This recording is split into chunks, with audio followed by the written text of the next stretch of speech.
April 1st, April Fools.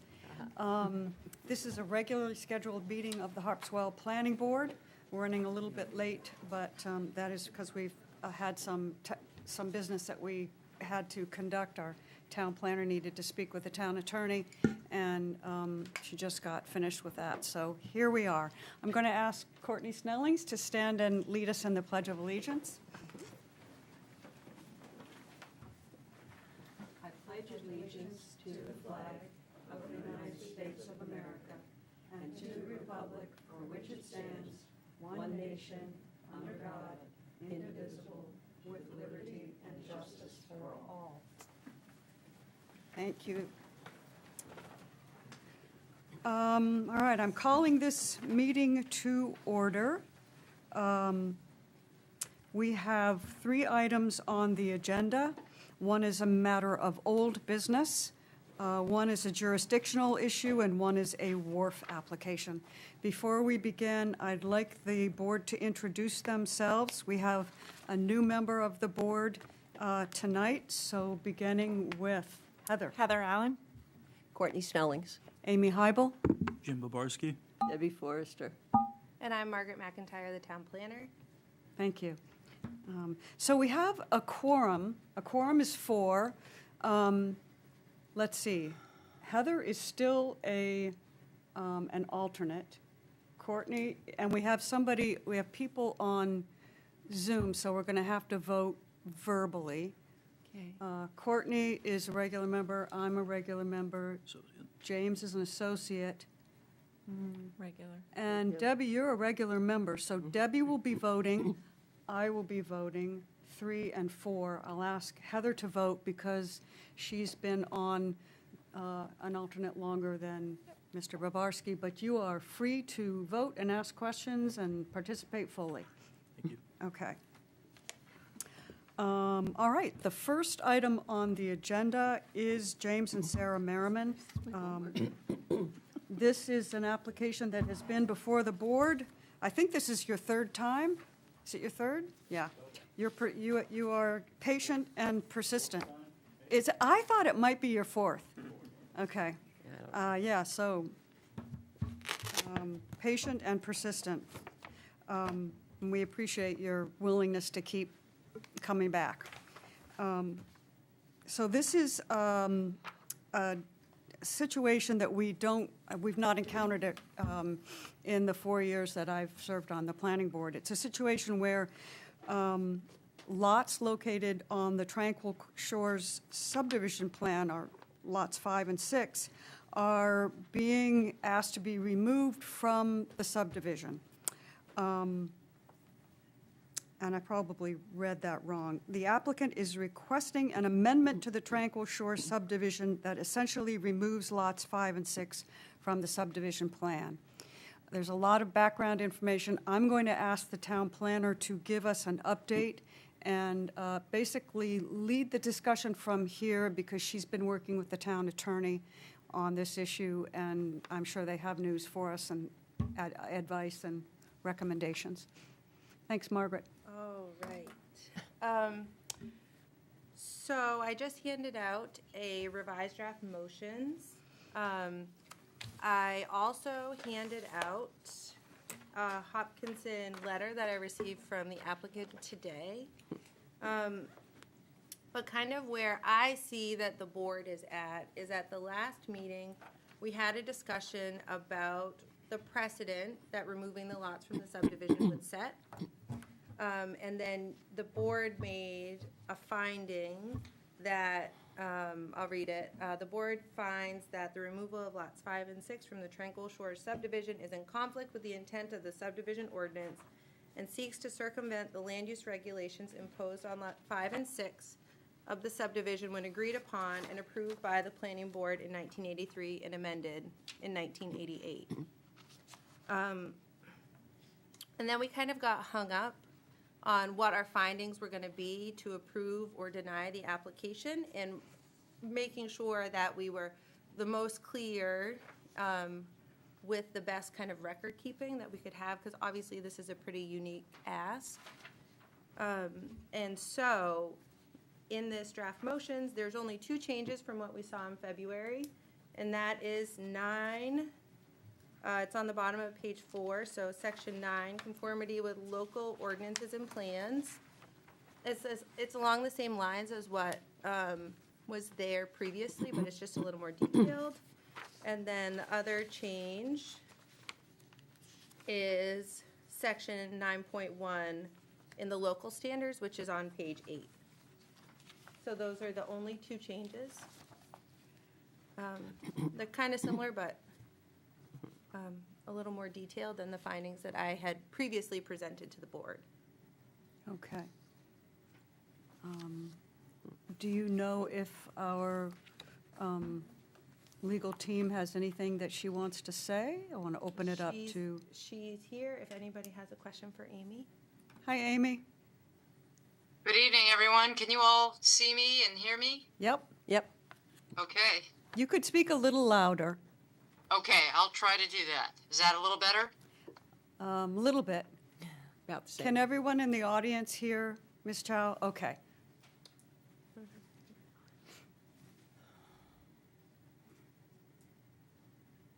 Okay, I'm happy to answer any questions that the board may have. I don't have the benefit of being, I think, at your last meeting, although I did attend one of your meetings to explain my letter from November of 2025. So I'm here to be of assistance if you'd like, or is the board going to continue to deliberate? Good question. What I'd like to do is give the applicant another opportunity to address the board and give the board an opportunity if they have questions of the applicant, and then the board will begin its own discussion. And at that point, we may very well ask questions of you. Thank you very much for attending. You're very welcome. I'm happy to reserve my comments until after those comments have been made, if you would like. I'm happy to hear your comments. Let's let the applicant make their presentation, and then we'd love to hear your comments. Okay, very good. Thank you. Thank you.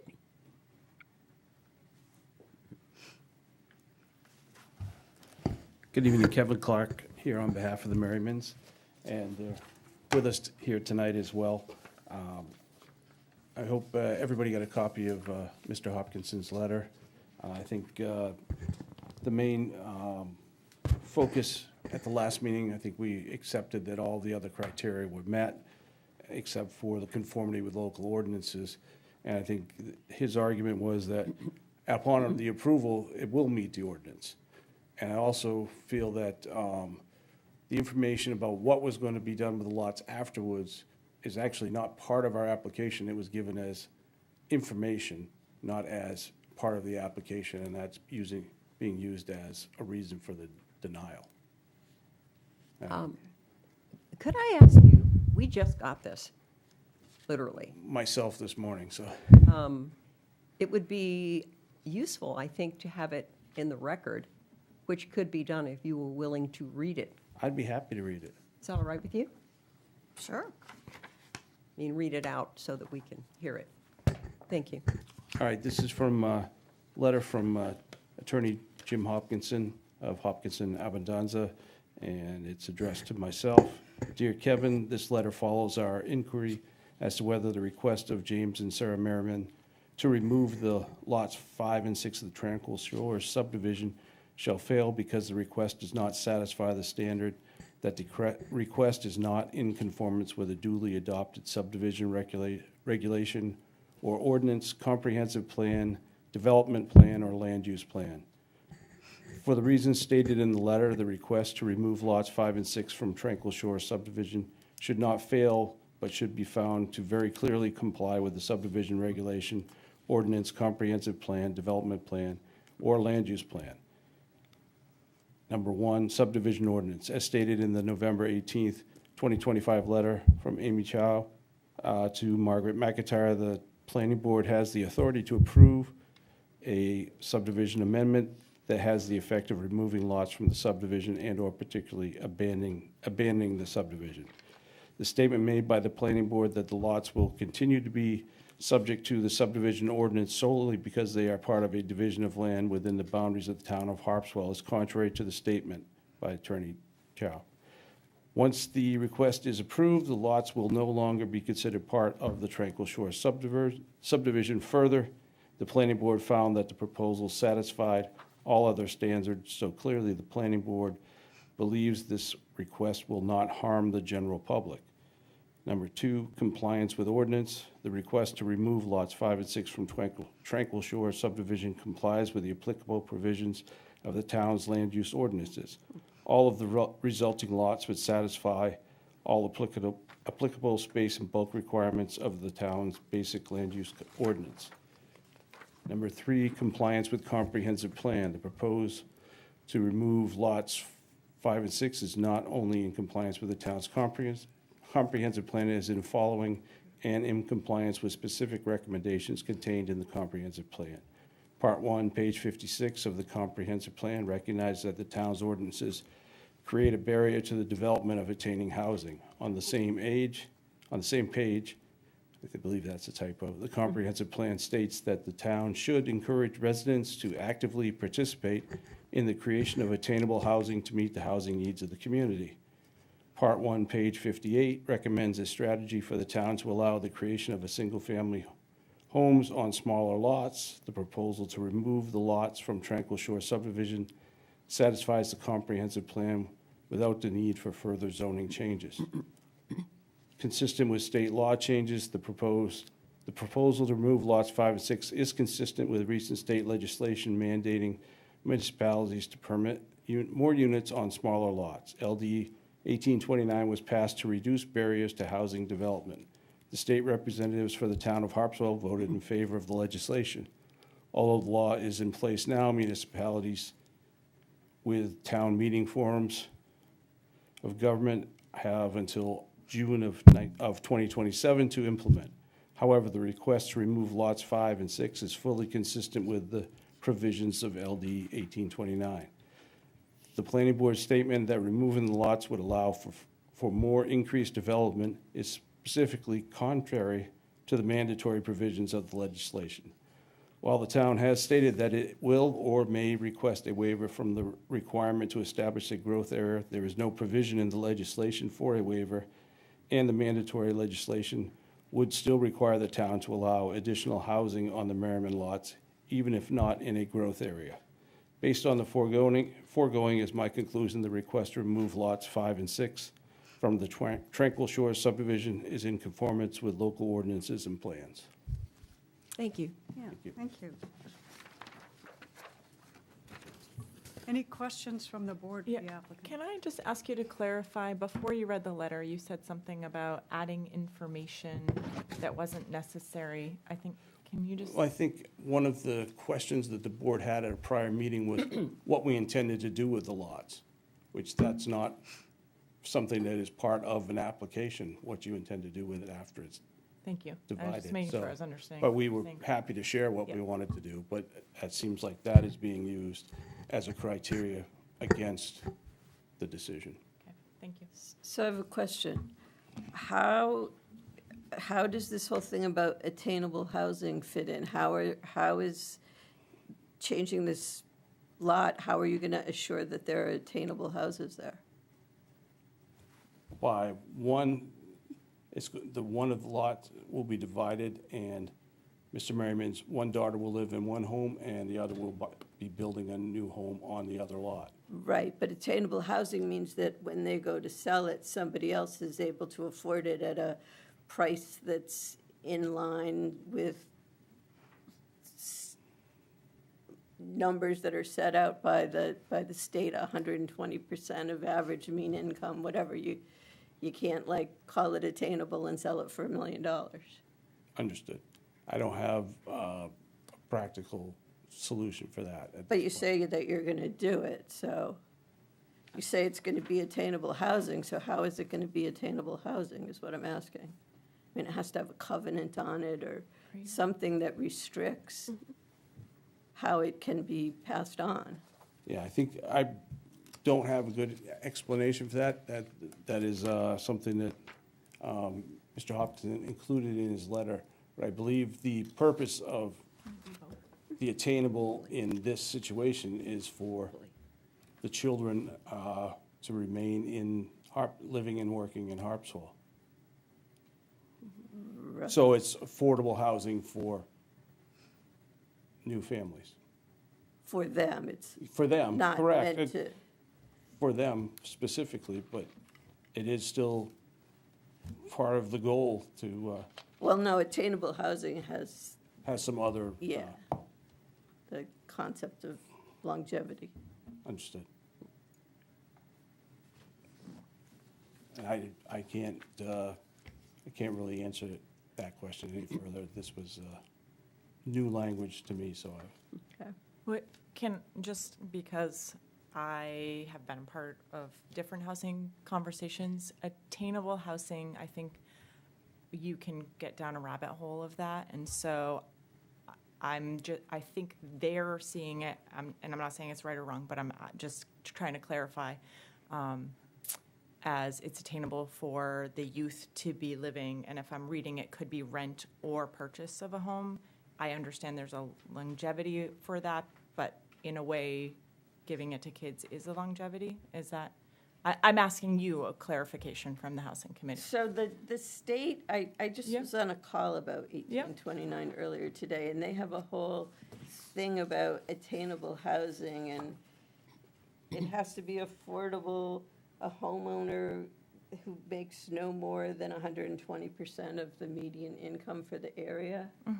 So I don't know if these children qualify or not, but I'm just saying, to use the term attainable housing and not understand where it comes from and what it means is to sort of cloud the whole, to cloud the picture, because you're saying, oh, it's attainable, but is it? Does it fit the criteria? And you're using that as an argument for why a subdivision long established should be changed. But I'm not. I think I'm just pointing out that you would understand that, and I think being on the comp plan board and all of those things, there's lots of people that don't know all of the knowledge Oh, I'm that you do. sure, So I'm sure, just- but it's, Yeah. I mean, it's 1829, it's all the. I have the 1829 stuff pulled that- up. Yeah. Just- I think similarly, yeah. not to go down a total rabbit hole, but 1829 allows, the primary impact of 1829 on Harpswell is it's going to allow more accessory dwelling units on a single lot, which is not the same goal as removing 2 lots from the subdivision, because the way that the lots are now, you could add the impact of 1829 would be that instead of having 1 ADU, you'd now be allowed to have 2. And I Yeah. can't, I don't want to go looking here if you know the answer. Yeah.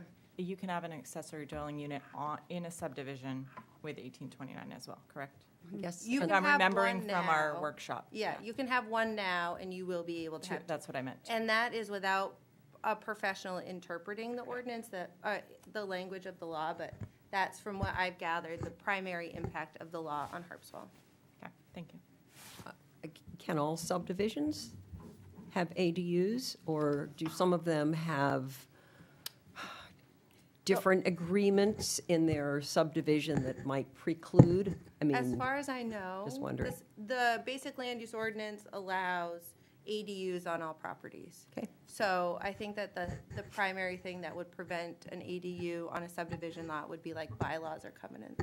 right, that's what I And was that, thinking that about. still has not been addressed or challenged even in the implementation of the law.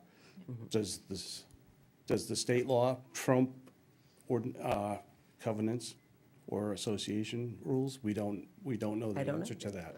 Well, there's a lot that needs to be ironed out with regard to this legislation. The town, over a year ago, approved ADUs, accessory dwelling units, on single-family lots. But I really do appreciate Ms. Forrester's question, especially for those who are listening, perhaps, and aren't familiar with what the definition of attainable housing is, because it's very important that if you're going to use the term, you need to be able to back up how it's going to be attainable and how it's going to remain attainable. Because, and I'm not familiar enough with the legislation, and Debbie could probably tell us more, but the lot, well, I don't want to put you on the spot, but doesn't it have to remain attainable? Well, that's the whole idea, is that it remains attainable and that there are covenants put on the land that will last for 40 or 50 or some period of time, so that someone doesn't purchase an attainable house and then sell it for great profit because they got it for a lower price. Yeah. So And it's to encourage workers to live in the town. I mean, the school teachers, fishermen, whoever, people that work at the hospital, the stores, for people to be able to afford to live in a town like Harpswell. Yeah. Thank you. Any other questions of the applicant by the board? And I think perhaps attainable may not have been a good choice of words there, but I think that is the goal, is to have, of Mr. and Mrs. Merriman, is to have their children live near them in Harpswell, and because they're young families just starting out. So, Yeah. Oh, I understand that, but if, Yeah. I'm just, yeah, I'm done. I understand. I would just like to point out, too, that the comprehensive plan is not a legal document, it's a recommendation, so being in compliance with it doesn't have legal standing or not legal standing. And also, just to point out, the town does not have a growth area because and the state has approved the town's comprehensive plan without a growth area in it, strictly because the lack of public water and sewer and the difficulty with both of those on continuing and maybe increasing difficulty, because we're still in a drought of finding water for a lot. So, and last, the area in question is in a designated rural area. So we're sort of trying to wear two shoes at the same time. We want affordable housing and we want to retain our rural character. So that's a balancing act. And this letter from Mr. Clark is kind of leaning on one side and not the other, but that's fine. That's where we are. So thank you very much. Thank you. Sorry to put you on the spot there. That's okay. That's I what I'm here for. appreciate you reading it. Yeah. I think that was helpful for everybody. Okay, sure Yeah, thing. Great. Thank you. Yeah, and I think, I think really the conclusion was that if we are approved, then we are in conformance with the ordinance. Yeah, I mean, thank so- you. Thank you So very much. the approval of the request would make it in conformance. is- Okay. Thank you. is the point. All right, Thank thank you. you. Duly noted. All right, I'd like to ask Ms. Chow if she has anything to contribute to this discussion at this time. Yes, I do. Thank you, Madam Chair. I have a few points I'd just like to make in three different areas. And you've seen the language that I think Ms. McIntyre has provided you regarding whether or not this proposal is in conformity with your local ordinances. And that's obviously, the planning board is charged in this matter, as in all matters, with the task of interpreting your own ordinances. And so this really is in your, your job to do. But I think if you were, having made the motion that you did, I think the question of whether section 8.12 of the subdivision ordinance, and that is the section of your ordinance that allows plan revisions after approval.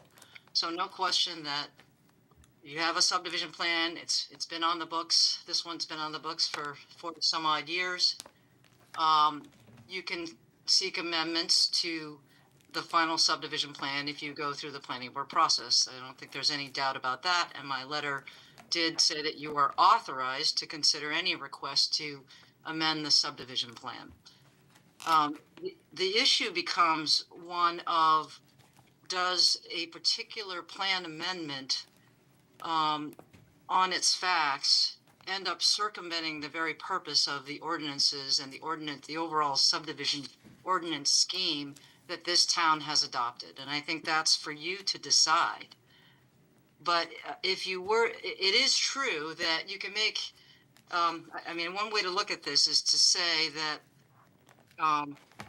as a factual and legal matter, these two lots, 5 and 6, are in a subdivision, an approved subdivision today. And so the question then is, well, is the intent of the subdivision ordinance that you will meet these standards, like the minimum lot size requirements of 80,000 square feet per dwelling unit, if you're in a subdivision, and you're in a subdivision, there's no question that you're in a subdivision, and is the standard meant to be interpreted so that it's not that you meet the standards of the subdivision ordinance and the whole subdivision ordinance scheme that the town has adopted until you decide you want to remove yourself from the application of those standards.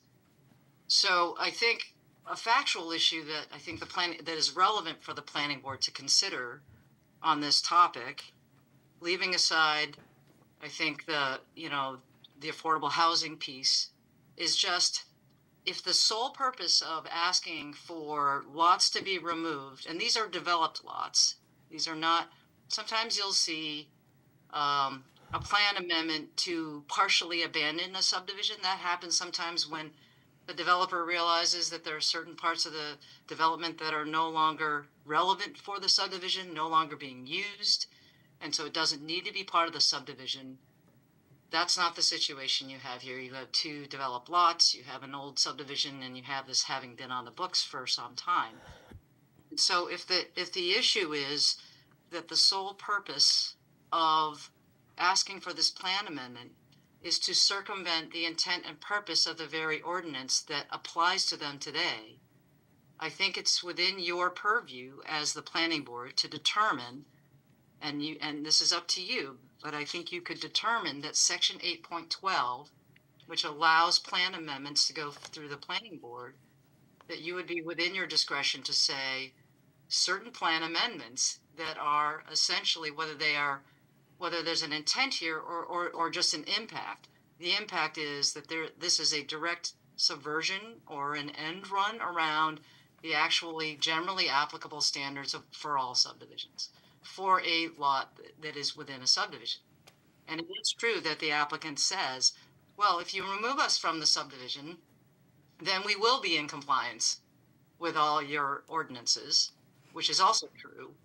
And my understanding is that the purpose here is to remove it so that the 80,000 square foot requirement for all subdivision lots would be circumvented. And instead, then you would have the 40,000 square foot minimum lot size requirement per dwelling unit for non-subdivision lots, which is a requirement in your basic land use ordinance. So the language that has been drafted in the conformity pieces was intended to get at those points. Obviously, it is up to you to make that decision about, whether or not this kind of plan amendment, it actually isn't in conformity with your subdivision ordinance or the subdivision requirements that are in your other ordinances, like your basic land use ordinance, because it is a direct, circumvention or subversion of the actual requirement that this town and the voters of the town decided were important for subdivisions. Now, let me make the second point has to do, I think, with this attainable housing question that has been brought up in Mr. Hopkinson's letter. I would suggest to you that it is true that housing is ever important around the state. There's a housing crisis. I would submit to you that if Harpswell is a town that wishes to be more proactive about allowing housing, a fair and consistent way to do that would be to amend your ordinances to do so, not to allow sort of a piecemeal amendment that has the effect of actually eroding the impact of the ordinance as it's written now and as was adopted by the voters in the past. So absolutely pro-housing. If the town wants to propose a different minimum lot size requirement for subdivision lots, just as an example, That's something that can be done. So that's the point I wanted to make about housing. And then there is a question about, I think the applicant mentioned, what the property owners intend to do with these lots is not relevant somehow, or you cannot base your decision at all upon what they are planning to do. And I do disagree with that statement a little bit, because I do think the planning board can consider the regulatory impact of taking these 2 lots out of this subdivision. So you have consents from the other lot owners in this subdivision, and they've said, we understand you're no longer subject to the declaration. The easements for the road are in place, but you are out of this subdivision. And there are certain restrictions that apply to subdivision lots that do not apply to lots outside of subdivisions. It is true that subdivision lots, any lot in town, is allowed to have an accessory dwelling unit. So what does that mean in this case? I think you could suggest, or you could think about this as, you now have a 5.3 acre lot that's been consolidated and has now been removed from the subdivision, that is subject to a 40,000 square foot per dwelling unit dimensional requirement. Whether or not you could get 5 lots on this newly consolidated lot, I don't know if you have the road frontage to do that. The applicant is saying, we just want a 3rd principal dwelling unit. They have 2 on these 2 lots now. Right now, they can get accessory dwelling units on both of those 2 principal dwellings. If they add a 3rd, they'll be able to get another accessory dwelling unit off of that. Mm-hmm. So you have, I think the planning board is entitled to review the fact that this subdivision, when this subdivision was approved in the 80s, the planning board was looking at a 6-lot subdivision. Now, I know it was amended, and one of the lots was divided, and it's an 8-lot subdivision. But what you have here, if you are going to remove these lots from the subdivision, is the potential for 5 more lots to be carved out, and all accessing this same road.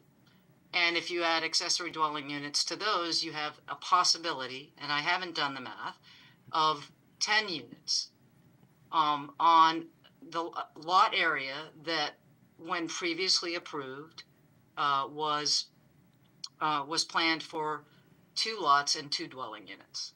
So I think the planning board is entitled to take that into effect, not necessarily what the applicant intend to do and who they intend to do it for, but what is the capacity once these lots have been removed from the subdivision? And is that the right way to go about sort of development of housing and respect for your subdivision ordinance? So those are the 3 points I wanted to make. And if anyone doesn't have any questions, I'm happy to sum it up. Any questions from the board? Nope. I have one question. It just seems to me, on the face of it, that if we were to approve this, we could become, it could become a possibility that every subdivision that's been approved in the town of Harpswell could have someone that wants to leave the subdivision in order to develop their lot more intensely. And so my question is one of setting precedent here, and are we opening a can of worms that will actually create problems down the road, or that may make things more difficult down the road? That's my first question. My second one is, as you said, Amy, the voters approved this subdivision law. And were we to go ahead and approve this request, would we be overriding the stated preferences of the town of Harpswell by their vote at town meeting? I think those are both very fair questions that I think are relevant for the board to consider. In terms of precedent, I have a couple things to say about that. I mean, it is true that, one planning board's decision can't bind a future planning board necessarily. We know that that is true. However, I mean, I think it's a reality that that sometimes there are considerations of if in a similar circumstance someone comes to you and asks you to do the same thing, what is the cumulative impact of that? And another way to look at that is, I think, what is in this last bullet in conformance, which is that I think the way to review this is to ask yourselves, and you can interpret the ordinance as you wish, but the planning board has the authority to interpret the applicable ordinances in its review of this application, including the subdivision ordinance and specifically section 8.12 of the subdivision ordinance, which pertains to plan revisions after approval. And I think you could interpret section 8.12 as saying, sure, we absolutely allow plan revisions after approval. We're not required to give them. And one of the things that we consider is whether the requested amendment would circumvent the entire ordinance scheme and the actual requirements of the subdivision ordinance and the basic land use ordinance with respect to subdivisions. I think you're entitled to consider that 8.12 perhaps was not intended to allow those kinds of plan amendments. I think that is within your discretion.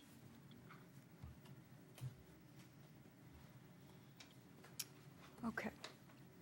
Thank you. What about the town meeting issue? I think that's a fair, again, you're the planning board and you can decide those things. I think what you're saying is a different way of, it is true. The town voters voted for the ordinance that is now in effect. And all you need to do is look at 11.1 in the table, and it says, this is the rule for subdivision lots. This is the rule for non-subdivision lots for minimum lot size requirements. And so I think you could look at whether the impact of granting the amendment here would be not in alignment with what the town voters approved. Okay. If that's how you want to look at it. Okay. Thank you for that. And we just had our comp plan adopted, as you know, and approved by the state. So maybe that is looking at lot sizes is something that we could do as part of the implementation program. And that would be something that would be a comprehensive and coordinated policy change that could be presented to the voters for their approval or not. But that would be in a more coordinated, comprehensive way that would probably stand on firmer footing. So thank you for that. Thank you very much. Okay. So at this time, I just want to open it up to the board for general discussion and see if the board just wants to talk amongst themselves. The next step after our general discussion will be to look at the findings that are dated April 1st and go through those. So just open it up. Oh, I'm sorry. Yes. Would you state your name and? Emily Merriman. Thank you. I just want to read a statement that I wrote. My name's Emily Merriman. I'm here to ask you to consider my application to build a house in the Tranquil Shores Association on a 1.5 acre lot, where the town minimum is 2 acres. It appears the hesitation is driven mainly by concern about setting a precedent rather than the specifics of my situation. The planning board has clear authority to use discretion in cases like mine, especially when all abutting property owners in the association support the proposal, which they do. Our neighbors, like my own family, have been in Harpswell for many years and also see the importance of keeping Harpswell kids and Harpswells and families together. Our proposal is consistent with the town's comprehensive plan and aligns with anticipated state-level changes that support smaller lot sizes in order to address housing demand and affordability. The state of Maine has determined that the 1.5 acre lot can meet environmental, septic, and land use standards. Denying our application out of fear of setting precedent wouldn't be justified. Every request has its own facts and should be judged on its individual merits. Granting one request would not obligate the board to approve every future application. I would see where the concern would be if there was an issue with abutting properties, but that's not the case. Also, this request, as many of you have said before, is a unique one. There isn't going to be many requests like this one. If our proposal meets legal standards for a variance, including showing no adverse effects on neighbors or environment, then denying it solely because of precedent concerns would be unreasonable. A denial would force my fiance and I to move away from our family, also create an unnecessary financial hardship for us. Building a tiny house as suggested would deplete our resources and fail to provide a sustainable primary residence. This is not a reasonable use for 1.5 acres.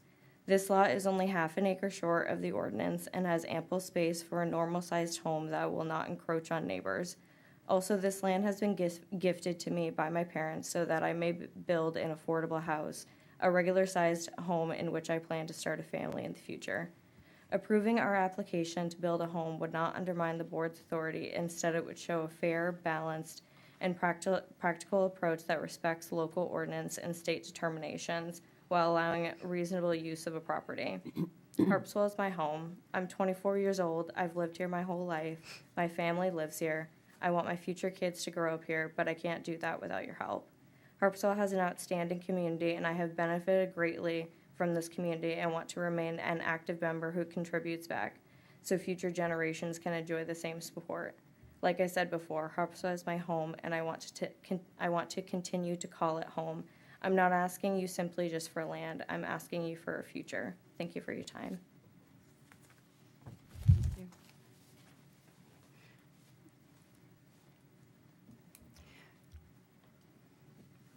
Did you want to say something, Heather? I might, I don't know yet. Okay, I thought you were about to speak. This is a really tough one. I think all of us completely understand where the applicant is coming from and would feel the same way. I do have a question about one of the board's earlier recommendations, which was there was a larger piece of land that was available to be sold and that was bought by another abutter.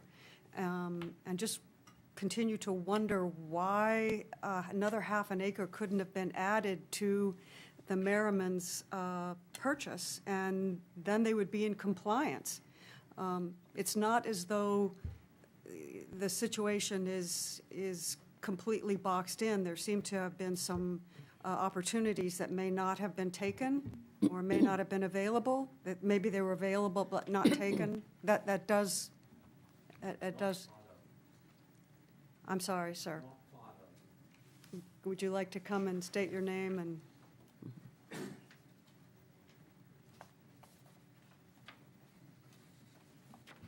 My name's Larry Losi.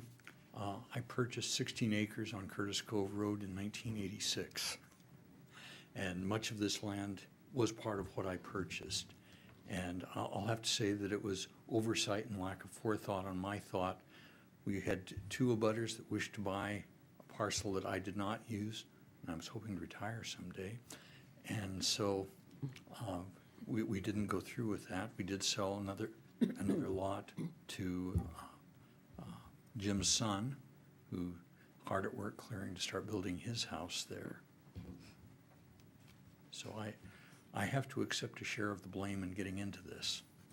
Okay, all right, thank you. I love transparency. I don't think we need to blame anybody, though. It's, things work out the way they do. Okay, any other questions from the board before we? I'm just going to say that I really wish Dan was here because I think he's really good at kind of looking at both sides of it. And I did watch the meeting from last time that I missed, and I heard the daughter and you used the same words that although I realize it could set a precedence, I do think it's a unique situation. I just spent less time than you on the comp plan, but every meeting was about housing and keeping Harpswell people and local fishermen in the area, and so I think we should just all consider that as well. I foresee that things could change rapidly with ordinances in the next few years with subdivisions. That may or may not be the case, but as we look to attainable, not attainable, I don't want to use that word, affordable. See, I'm working on it. Okay, thank you. Yeah, I have something to say. Yeah. Something like this is particularly hard for us because we would like to vote with our hearts if we could. We are charged to the best of our ability to adhere to the ordinances. Sometimes we don't like the ordinances, but it's not our choice to say, well, we don't like this ordinance, so, or we like this person, we don't like this person, so we can't do that. It makes it very difficult for us. I have kids, and, I know how tough it is. I know how tough it is these days to find some place to live. I'm on the housing committee, and it's very, very difficult, but I think I can speak for all of us on the board that we are sensitive to your situation. We just have to do the best we can to try to adhere to the ordinances to the best of our ability once we have our discussion. It's not that we're against you or anything like that. It's very tricky. It's the head and the heart. I'm a heart person myself, but sometimes I can't go there. Thank you. All right. I think you did speak, you spoke well, and you certainly spoke for me.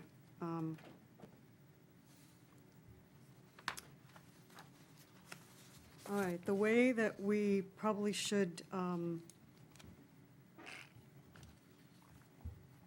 let's see, I'm sorry, I'm going to have to take a minute because we just got these and I haven't had a chance to read. These are the findings of fact that we use to review an application and vote on applications. And so I've just gotten these, and I just want to take a moment and just take a look at them to see where we are. This is one that says April 1st on it? This says April 1st. I'm looking at the April 1st. I've got a lot of stuff here. So what we're going to do, I'm going to recommend that we go through all of these, and there are several pages of them. I'm going to recommend that we do that so that we're thorough and so that we're really transparent. Do you want to vote on them one at a time then? I think we should. Yeah, that's okay. I think we should. I will say that I looked through the February minutes and it's inconsistent as to whether or not you voted that the application is complete. I think you did, but Brian, who wrote the minutes, said that you didn't. So can we just redo that motion? So the adequacy of the submission before we get to the Yes. conformance? Yep, that was going to be my first thing. Cool. Thank you, thank you. All right, I'll start off making the motions, but anyone who wants to make a motion can make a motion. I will move, I'll look for a second, then we'll open it for discussion, and then we'll take a vote, okay? So I will move that the planning board finds that based on the revised application submitted by Sightlines dated January 28th, 2026, and a completeness review by the town planner dated February 16th, 2026, the application of James and Sarah Merriman meets the requirements of Section 8.3.2 of the subdivision ordinance for a subdivision amendment and is therefore determined to be a complete application. Is there a second? I'll second. All right, any discussion? Where are you reading that? We're on page 2. Yep. page 2, This one. We're just gonna start here. yeah. And so I'm going to go through, we're going to go through all of these, Okay, yeah, I okay? just didn't, Yeah, no, believe me, it's, when you just get something that's 10 pages long and you have to make sense of it, and it's a quasi-legal document, or it could be a legal document, you have to know what you're doing. Okay, so we have a second. Just read that.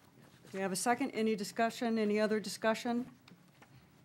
Okay, all those in favor, We have to vote, don't we? Yeah, please. we got to do it verbally. Yay. Courtney Snelling's aye. Amy Hybel, aye. Jim Babarski, aye. Debbie Forrester, aye. Okay, thank you. Now we move into conformance with approval standards. Section 9 of the subdivision ordinance sets out the standards that the application must meet to be approved by the board. Section 9 includes 2 sets of review standards: the statutory subdivision review standards from the state subdivision law and additional local standards. For some factors, the 2 sets of standards overlap. And so the ordinance requires us to make a finding that each of the standards is met at the state and at the local level. So the first thing we're going to do is look at the state statutory review standards. And those are found in Title 30, 30A, MRS 4404, and that sets out the standard that the planning board must find are met to approve any subdivision plan. And in the following sections, the standard from the state law is shown, it's shown as we're reading in regular font, and then the planning board's findings is shown in italics. So that's for those of us who are reading. Anybody want to make this motion? I move that the planning board finds the application of James and Sarah Merriman to remove lots 5 and 6 from the Tranquil Shores subdivision plan. Wait. Does- You're gonna do them one by one. Yes, So we're Oh, gonna I'm say, sorry. I move that section, state statutory, 1, pollution, oh, yeah. You wanna do them one at a time? okay. All right, yes. Does everybody understand what we're doing here? Okay, this first, if we were going to take, we have pollution, 1.2, 1.3, 1.4, 1.5. We have 2 sufficient water, 3 municipal, 4 erosion. We have 9. We have essentially 21 state standards. They end on page 8, on page 6. Normally, what we would do is just make one motion that would handle all of those separate provisions.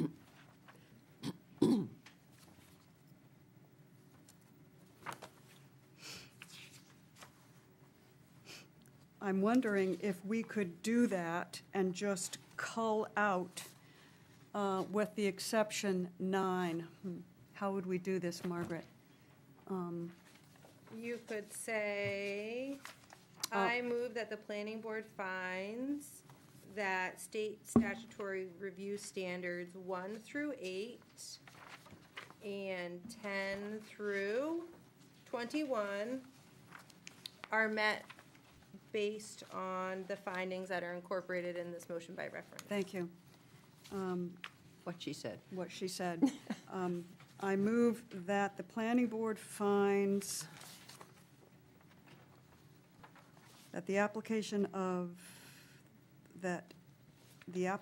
James and Sarah Merriman to remove lots 5 and 6 from Tranquil Shores subdivision meets the state statutory review standards for items 1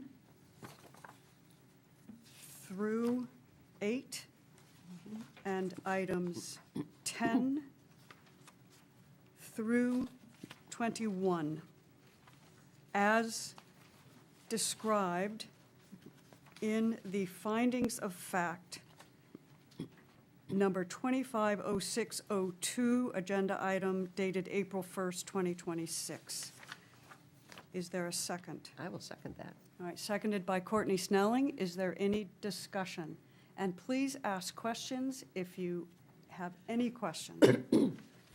Those, You can ask them, those, Debbie. Yeah, I'm going to ask, about sewage disposal. So if we're talking about increasing the number of houses, how can we say that adequate waste sewage disposal is existing?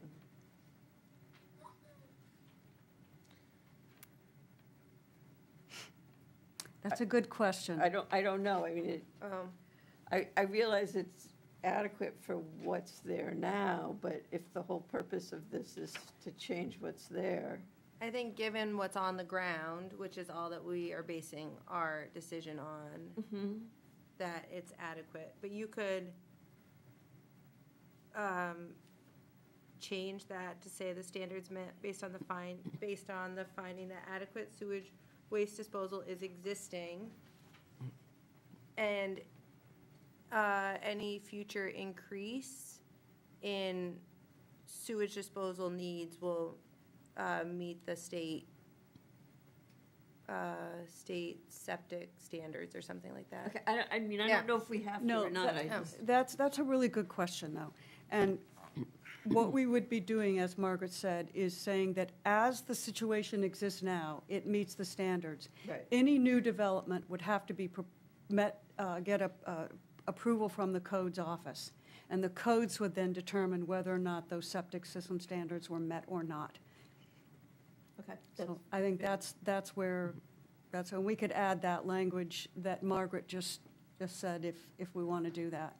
So would you make a note of the language that you just Sure. And- wrote so that we don't forget it? Yep, and we'll amend the motion with Yeah, that. okay, thank you. Okay. Great question. No, really good, new eyes are always welcome. So we have a motion, we have a second. Any more discussion? Who's the second? Courtney. Courtney. I did. All right, all those in favor, please do so verbally.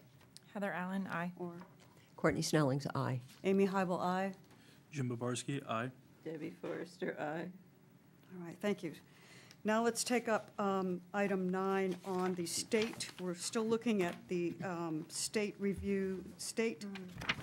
statutory review standards, and that would be item 9, conformity with local ordinances and plans.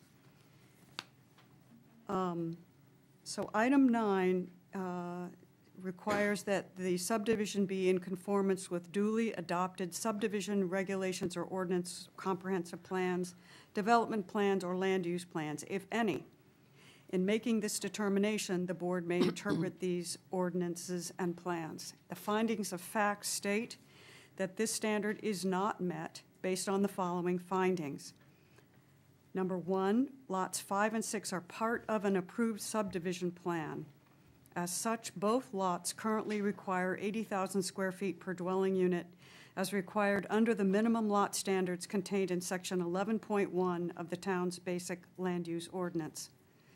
Second, the applicant's proposal to amend the subdivision plan by removing these 2 lots from the subdivision was brought to the planning board solely for the purpose of avoiding the minimum lot size requirement of 80,000 square feet per dwelling unit for subdivision lots. Removing the lots from the subdivision would allow the applicant to take advantage of the more lenient minimum lot size per dwelling unit of 40,000 square feet for non-subdivision lots, which would increase the density of development that more than would otherwise be possible if lots were subject to the land use standards of lots within a subdivision. Third, to remove lots from an approved subdivision solely for the purpose of avoiding the minimum lot size applicable to subdivisions would defeat the purpose of the 80,000 square feet ordinance or the basic land use ordinance requirements pertaining to subdivisions. Fourth, the planning board has the authority to interpret the applicable ordinances in its review of this application, including the subdivision ordinance, and finds that section 8.12 of the subdivision ordinance pertaining to plan revisions after approval was not intended to be used to allow applicants to make changes to previously approved subdivision plans that circumvent the minimum lot size requirements of other ordinance requirements pertaining to subdivisions.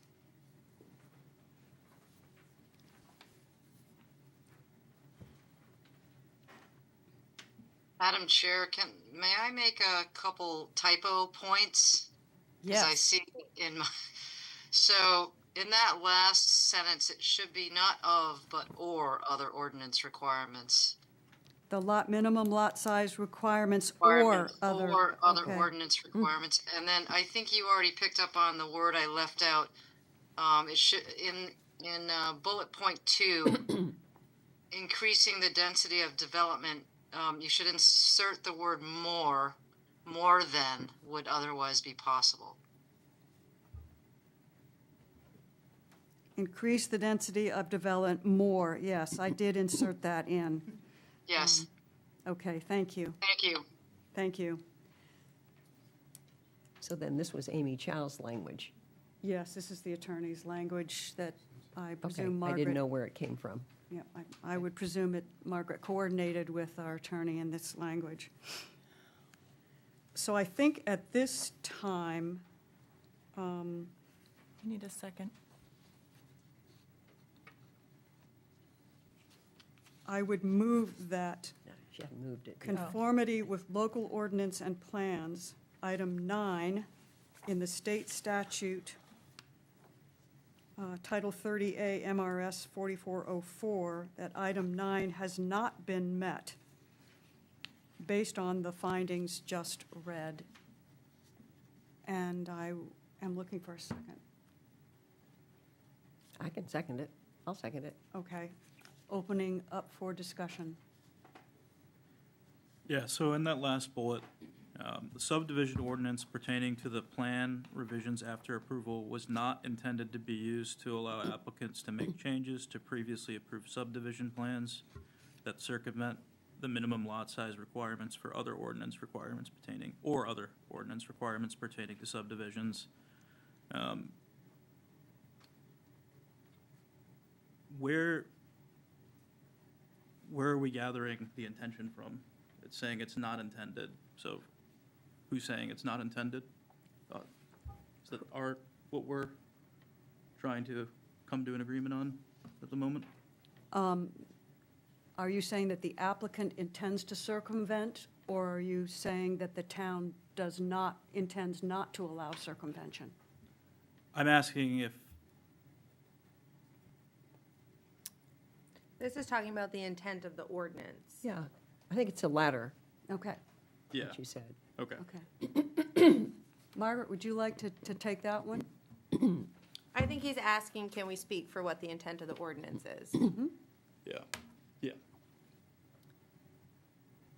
I think it's more of a global question, like if you read 8.12.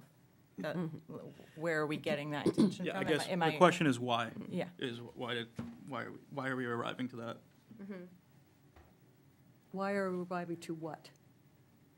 The statement that plans revision after approval was not intended to allow applicants to circumvent this minimum lot size requirement. Okay. I'm going to take a stab at that.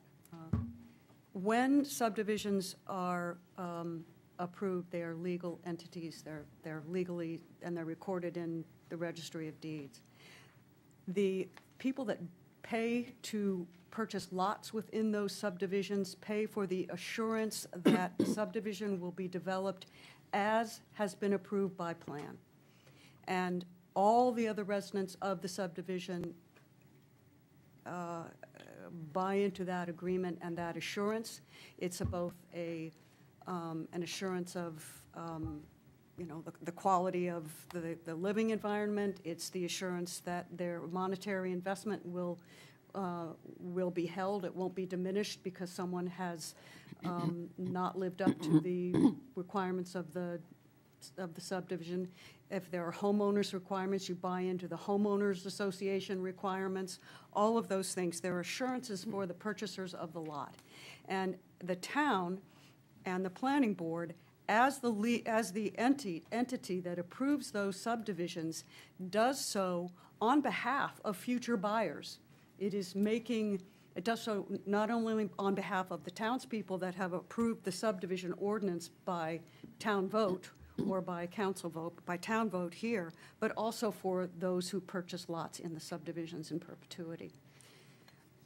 So it's a responsibility issue, not only on part of the planning board for the town voter, but also on the part of those who purchase the lots down the road. Part of the reason that we go through making sure that there won't be pollution, that there will be adequate water, all of those things, is to protect the purchaser, to make sure that when they buy, they are guaranteed certain things, or they're as much as reasonably can be guaranteed. They won't run out of water. Their neighbor won't pollute them. But to speak to the specific ordinance here, plan revisions after approval, it doesn't necessarily, I'm not putting words in your mouth, so just. To me, it feels just like it's at our discretion, ultimately. That's how I'm interpreting And the revisions as well. You know, and it seems like some of the concern is neighbors, at least with what you described, the intention is to answer my question. If the neighbors are all in agreement, it seems, I don't know, I'm at a bit of a loss. Okay. Yeah. Well, may I ask a question? And then Courtney first, and then I'll ask a question. I think it's considering future Yeah. buyers. It's possible that the Yeah. current abutters are fine, although I read something from one of them which sounds like he thinks that they're staying in the subdivision. It was very confusing. I mean, that was not a very clear letter. But I think the idea is that down the line, you have certain expectations, and people think it's going to be that way, kind of going forward. So I'm just going back to interpretations. People have certain expectations, and so if there was a revision, that is in the revision for a future buyer.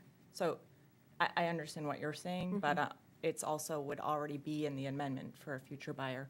Well, we do need to consider that. It would be removing from the subdivision, so I'm not sure that makes much sense for future buyers. For me, I can't piece that part together, if that makes. Nothing is easy. Yeah, yeah. My question would be, if we approve this, what would prevent every other subdivision in the town of Harpswell that has lots built on 80,000 square feet from coming before the planning board with coordinating with all the people in the subdivision who know the value of lots in Harpswell, to then say, I'm going to take my 80,000 square foot lot and I'm going to get another lot out of it. Yeah. And I'm going to come before the planning board with an application to reduce my lot size and then sell the lots. If you could get everybody in the subdivision, or even the majority in the subdivision, to go along with that, you could see every subdivision in the town of Harpswell come before the board asking to reduce lot sizes. And then what is the point of the subdivision law, of the subdivision ordinance at all? Yeah, I mean, just the way I read it, though, is it sounds like it would be us that would stop that from happening in the future. And, you know, not everything fits in the same place. You know, every circumstance is different. And I don't know, Yeah. just I struggling. think there's a potential every time we approve a non-conforming lot and all of those things. I think those are things we need to consider, but that is a potential every Yeah. time that we have that approval. I live in a subdivision. I think personally, the location for me makes a big difference of the lots. If it was a lot in the, you know, I don't know that should matter, but that is part of a consideration for me. And so if a future one came along, how would I vote? Would I vote differently than I might vote tonight? Maybe, maybe not. I don't know. Yeah. I think part of it is,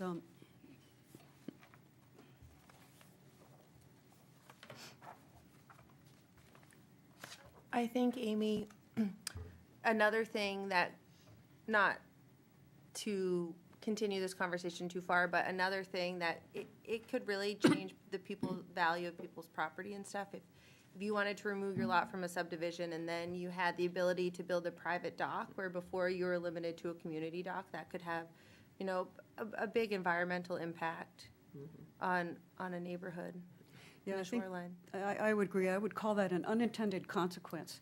And I think the unintended consequences are way out there. They're not So something that. that's an interpretation, though, of a future, right? These are not on the water?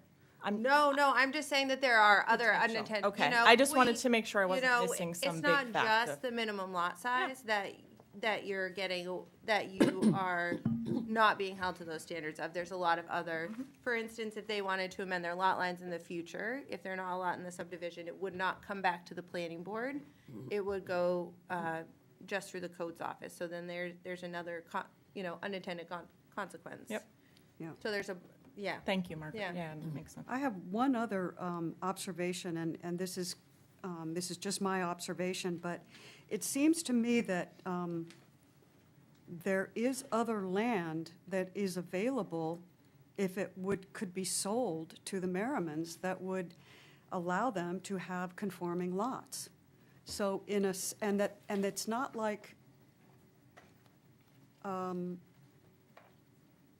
that was an option. The land sales were fairly recent, and so I guess I'm wondering why this isn't in part a bit of a self-imposed problem. If the opportunity from the landowner was there to sell the lots, and the surrounding lot owners could have purchased property, as was done fairly recently as part of this deal, I don't understand why the additional acreage couldn't have been purchased. So in a way, this is sort of a self-imposed problem, and that's the way it appears to me, but I don't know the details of it, and I don't want to cast blame on anybody, but does seem an opportunity lost. I would put it that way.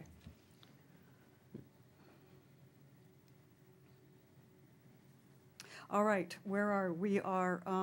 We have a motion that this does not conform with local ordinances and plans, point 9 with the state statute. We have a second, and we've had discussion. I have to say just one more thing. I really don't like the language here. It sounds like the Merrimans are doing something nefarious, like for the sole purpose of avoiding. Just sounds mean to me. I think it's legal language. Yeah. I know what you're saying. You're thinking with your heart, but I think it's legal language. My problem always. Right, because like, that sounds like they're trying to commit a crime or I know. something. It's- Okay. it's legal I just language. wanted to say I do not care for that. Yeah, okay. I've taken exception with the word circumvent as opposed to avoid through the whole application process. Okay. I don't like either. If you don't speed going past police officer, are you circumventing the law? Or avoiding it or get ticket? I don't like either All right, term all right. here. We're arguing about technicalities here. So we have a motion on the table saying that the standard is not met. We've had discussion. Is there any further discussion? I just want to understand. A yes vote means it does not. Correct. A no vote means it does, essentially. Yes, if we vote yes, yes. Okay. Do you understand? Yes, I Okay. just want to make sure before we start. So, A no vote would just mean that you don't support the motion. right, Right, you could make an alternate motion if somebody wanted, that is after good. this motion's voted on. Thank you, Okay. thank you. There's still time. So, yes, if this motion gets voted down, I'm going to be looking for an alternate motion from somebody, which shouldn't be too hard, but, so I'm going to ask all those in favor with the motion that the standard is not met, Okay. please make a verbal note. I, Courtney Snellings. Aye. Amy Hybel? I'm going to abstain. Aye, Debbie Forrester. Are you going to vote? Oh, I'm abstaining. No, sorry. You're abstaining? Yep. No, are voting no. I don't know. Can I legally vote no? Just no. I don't support the motion. Okay, Yes, you can. Okay, thanks. okay. You're a voting member tonight. I know, I haven't really voted very Well, often. Okay, so we have 3 in favor of the motion that the local ordinance is not met. We have 1 abstention, and we have 1 no.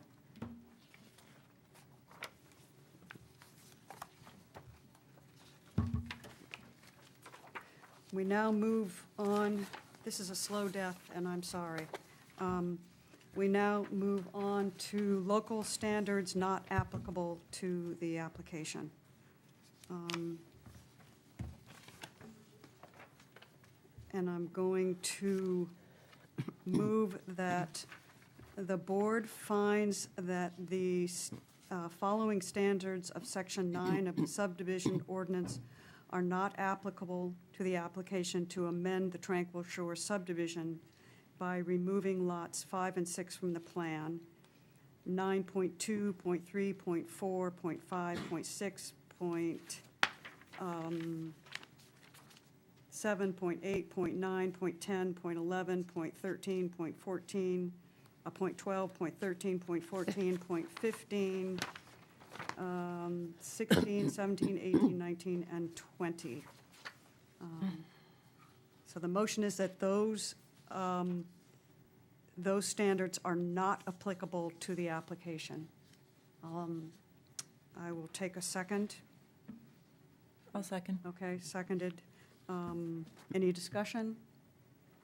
All those in favor? Wait, you Oh, might have a wait. question. I don't so these Yes. things Oh. aren't applicable? Yes, and Because the amendment essentially won't change the subdivision's compliance with those standards. It's not going. Because they won't be part of the subdivision anymore? Yes. Well, I mean, Yes, flex everything for kind of lot depends. size subdivisions, since the applicant has submitted a plan for a 2-acre lot subdivision.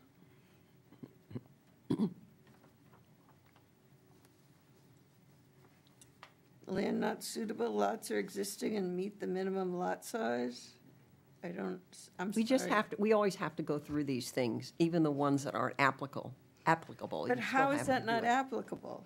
you're asking great questions, and I appreciate your observation, and I do not want to dissuade you in any way But from. I don't understand. No, it's okay. So- It's good, it's good. I mean, These have already been addressed by the previous subdivision approval, and they are not, nothing in this is changing. And so we usually say they're just not applicable. We don't waste our time going through all of them. There are no spaghetti lots proposed, there's no workforce housing proposed, no community docks, there's no landowners association, utilities aren't changing, there's no flood hazard area, there's no impact on groundwater from this new proposal, no offshore islands, no traffic as proposed, sewage disposal's not changing, there's no flexible lot size, municipal services aren't changing, and no preservation of landscape since nothing's being proposed. okay. I know, I understand. It's only on the basis of removal, yeah, Okay. so. not what would happen after removal. Okay. But thank you, keep up, I like your eye, keep it up. Courtney's usually the master question asker, She is. so you're just No, it's good. taking over her role. It's really good. All right, so we have a motion and a second, Yes, I did. and we have discussion. I seconded. Yeah, Heather seconded that. Okay, any further discussion? Okay, all those in favor? Heather Allen, aye. Courtney Snelling's aye. Amy Hybel, aye. Jim Bobarski, aye. Debbie Forrester, aye. Okay, thank you. We are going to get through this. We're almost done. All right, now we're going to take a look at local standards that are applicable to the application.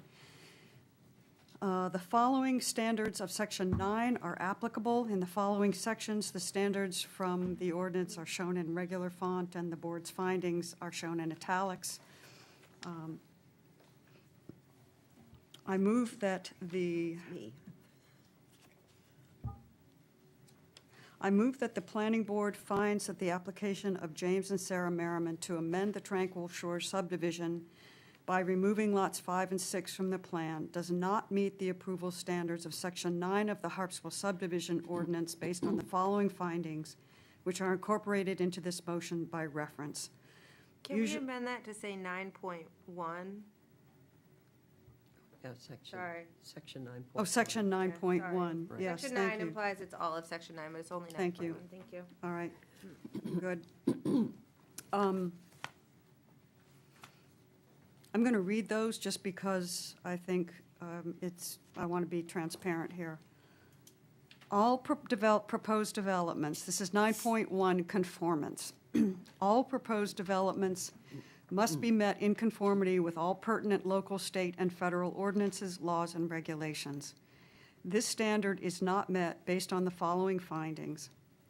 First, Lot 5 and 6 are part of an approved subdivision plan. As such, both lots currently require 80,000 square feet per dwelling unit as required under the minimum lot standards contained in Section 11.1 of the town's basic land use ordinance.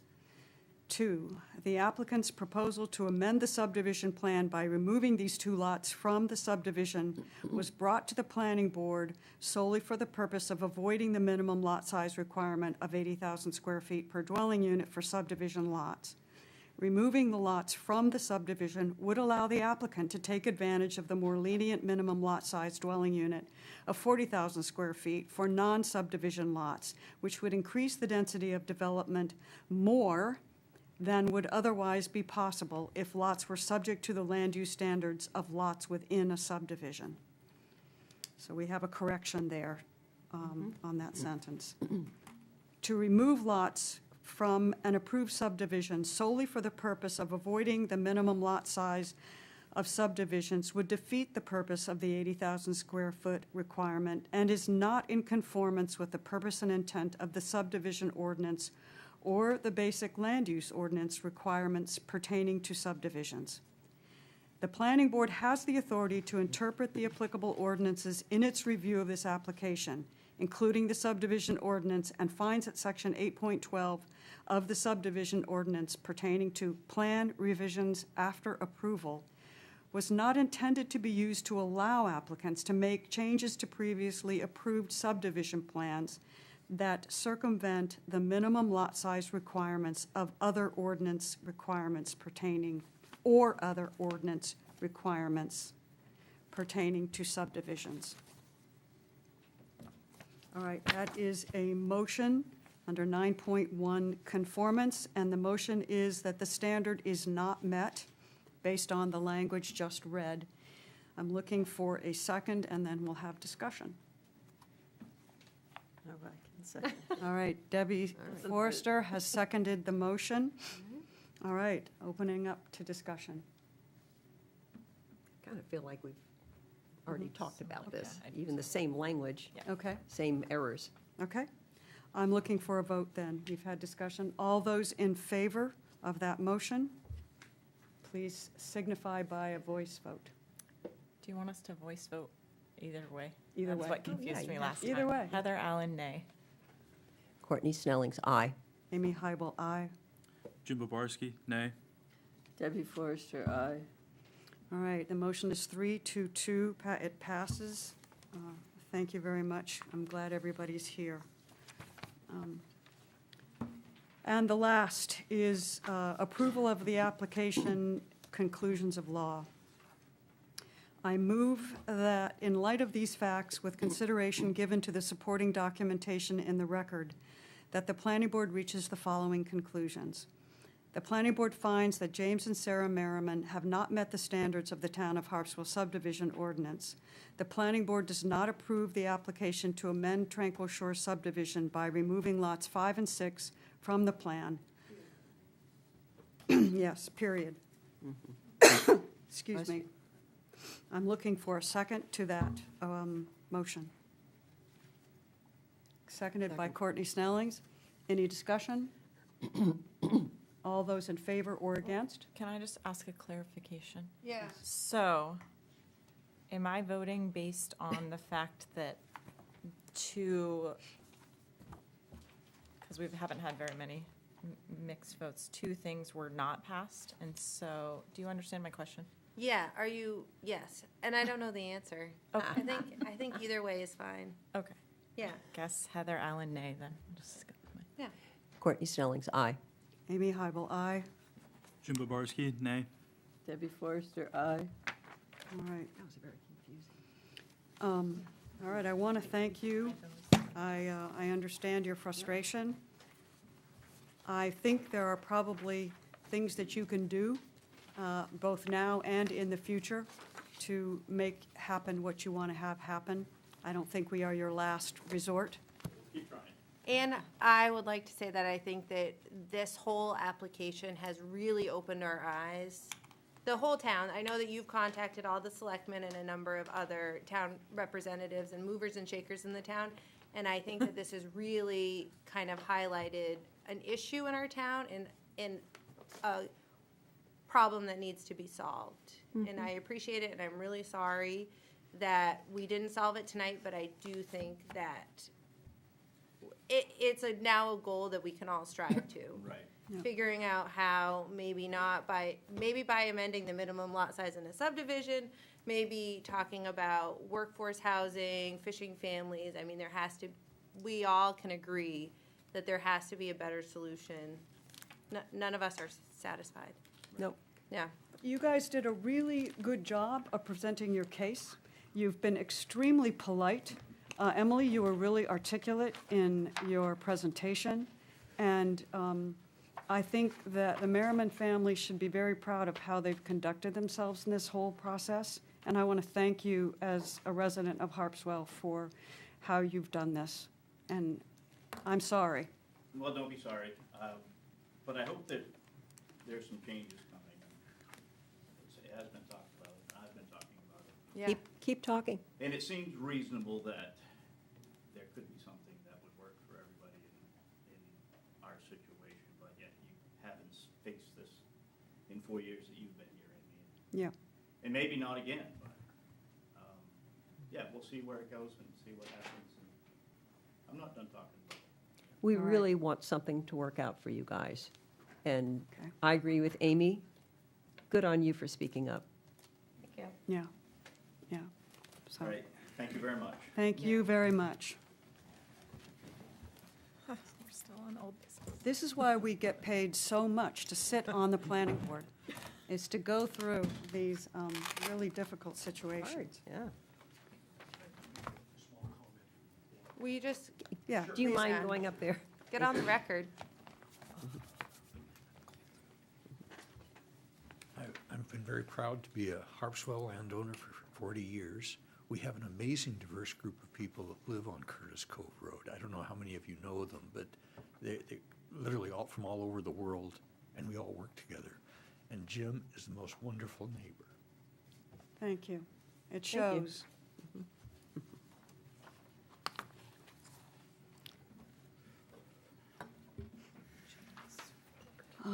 Okay. I'm trying to find my, all this paperwork. Okay. The next item of business is 251102 James Ford, owner David Matero, applicant, map 52, lot 52, lot 138. This is an application to consideration of the board's exercising jurisdiction for the review of an application to reconstruct a non-conforming structure. We did a site walk of this on a cold, rainy day, I think, last fall, November. Margaret, would you do a summary? Were you there? You were there, I think. Would you do just a quick summary of the site walk for us? Yeah, it's a really interesting site. It's a little bit, I would say, undeveloped. It's got a little driveway and then an A-frame that's relatively close to the water. I think using the 75-foot setback, there is a building envelope on the property, a place on the property that meets all the setbacks, but it's really cut in half by the CMP corridor, and the CMP corridor has a 10-foot easement to either side that you can't develop. So there is a little wiggle room to move the building back. At the last meeting, the planning board made the following motion. So let me back up. This was in front of the board in November as a jurisdictional review. So the planning board gets the ability to take jurisdiction or not of the relocation of the non-conforming structure. And that's all that you guys are allowed to look at. You don't get to look at the rest of the building permit, but you at the last meeting took jurisdiction of this application. So it's up to the planning board to determine if the non-conforming structure, the proposed relocation, meets the setbacks to the greatest practical extent or not. You made the following motion.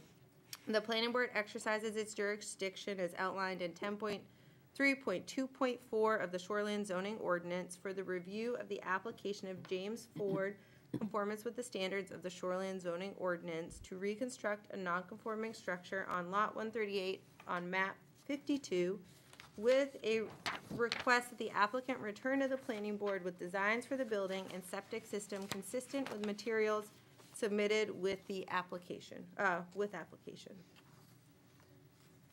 So he's back, or you're back. I'm back. Okay. With some more developed plans. Yep. That the planning board asked for. Okay, I want to make sure Debbie and James really, do you feel comfortable where you are right now? Well, I You want to really- hear what they have to say? I get Okay. that, so, yeah. Okay. So it's a really limited scope of review. Yeah, I want to make sure you understand that our scope review here is really limited. We're just looking at whether we're going to take jurisdiction. If we take jurisdiction, we are limited to really looking at whether it meets the setbacks to the greatest practical extent. End of discussion, right? That's it, so. And it's very subjective. The ordinance sets out a number of items to consider, but it doesn't give any, there's no like set standards it has to meet, and so it can be kind of subjective. Yep. In the end. All right, take it away. Good evening. My name is Alex Hansen. I am with David Matero Architecture and representing James and Mary Beth Ford. So as you recapped, we last saw you guys in November, and you guys had given us conditional approval of kind of a building area. Alice, would you speak into the microphone, and would you speak up a little bit? Yes. So that Or we- you can use the handheld mic. Either one.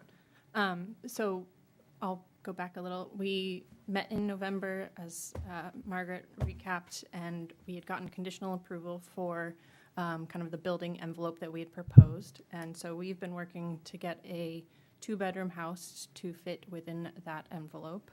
Let me share the plans with you.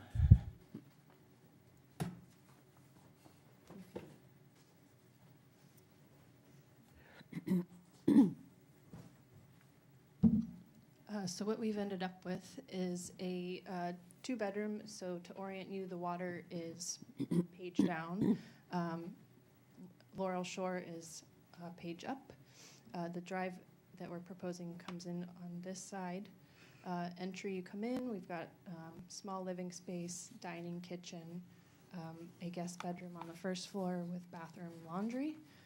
We've got a small deck, and then going upstairs, we have the primary suite, closet, bathroom, and that is pretty much the scope. We are proposing a crawl space for mechanicals. The overall building size is about 49.5 feet by 29.5 feet. Grab. Back here. So that's our layout, and then how that fits within the envelope that we had proposed. This kind of dashed outline here was what we had proposed as our building envelope, based on ordinances, we can have a total footprint of 1,535 square feet, including overhangs, decks, all of the things. We are at 1,517, so we are under that threshold. We are also allowed a total of 6,008 square feet of impermeable surface. Based on what we're proposing, we're at 4,249. The final restriction was the building height. The existing A-frame that is on the site is 27'4", and our building came in at 27'2". Just made it. Okay. Any questions of Let me know if Alice? it's cold, okay? I have the window open. Go ahead. I was saying you had a Okay. question. No, oh, you were. This, the building envelope, and I think we said okay last time, so I feel bad even asking this question, but I'm going to ask it anyway because that's what I do. The building envelope is as far back as it can go, because I know the main DEP guy had a discussion with you, Margaret, saying that now it's, I guess, the setback is 20 feet, Yes. and he really wanted 25 feet. But what I couldn't tell, because I'm not good at reading these things, was how much space. I did go to the site walk. Yep. Saw the CMP wires and the corridor and whatever, but I am wondering, could it go back 5 more feet? And maybe somebody, I did read all the minutes this time, but I didn't really see that answer, and I'm wondering about that. Somebody knows the answer to this question, I know, and I'm sorry if it's already been answered, but. Yeah, I'm sorry. So my name's David Matero. I probably should speak up now because I was at the previous meeting and Alex was not, so I was feeding her to the sharks, I guess. Hope not. I actually thought we had, in our last meeting, an approved envelope that we were allowed to build on. That's why I was asking. We moved it a little bit further back from the water, but we're really restricted not only by the CMP corridor, but the buffer we're trying to keep. Right. And so our dash line, which we presented last time, was like, okay, we have to fit it in here. And so that we came back to show that we can just barely fit. I mean, we were at every single edge, and then the same thing with the height. So we basically had a cube to work with, and we had to squeeze our 2-bedroom house within that. And the footprint of the building almost, it's like 15. I mean, I think we left 18 square feet on the table, and we can't even use it. There's just no place to put even that. So. No, I appreciate that. I looked at the drawing, but I couldn't tell how much space was actually there. Yeah. And I know the tree buffer is probably not exactly to scale on there. Even if I knew if a half an inch was equal to whatever. Well, yeah, I mean, we're showing canopies. It's Right. It is not Okay. that exact. You're right. Oh, thank you. I just wanted to find that out for myself. Thank Yeah. you. I do recall that discussion, and I think the board was really loath to move the building back that might require additional tree cutting. Right, that's why I couldn't tell by the picture Yeah, or the rendering of the lovely building that you have proposed. Of This course, is- I couldn't really count Alex, on you should put how this- much this that is all was. Alex. yeah. Yeah. Right. So, thank you. I appreciate your telling Okay. me again. Yeah. So, section 10.3.2.4, I'm looking at page 2 of the findings. Yes, you do. I will get them for you. Hold on. I just jumped. I'm listening. Oh, of the findings? Yeah. Oh, Debbie doesn't have them? No, she No, doesn't. I I didn't. did them. Findings of fact. She doesn't know my filings. Oh, okay, I want to make sure she's on the same page with us, okay. So Debbie, I'm on page 2, and I'm looking at section 10.3.2.4, which is up at the top of the page. And it says that in determining, I'm looking at that first bullet point, in determining whether the building relocation meets the setback to the greatest practical extent, the codes office and the planning board really should consider the size of the lot, the slope of the land, the potential for soil erosion, the location of other structures on the property and on adjacent properties, the location of septic systems and other on-site soils suitable for septic systems, and the type and amount of vegetation to be removed to accomplish the relocation. So my feeling is that even though, as Margaret said, these are subjective, and she's right, those do give us some guidelines about how to approach the decision in this.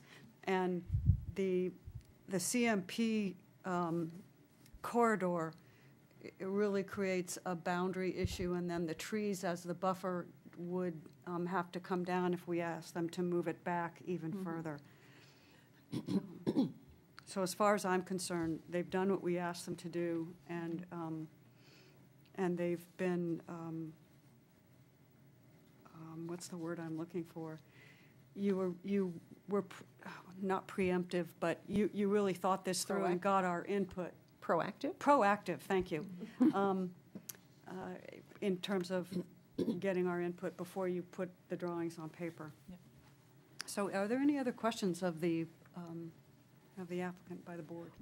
Were we expecting septic as well, a septic plan with the application?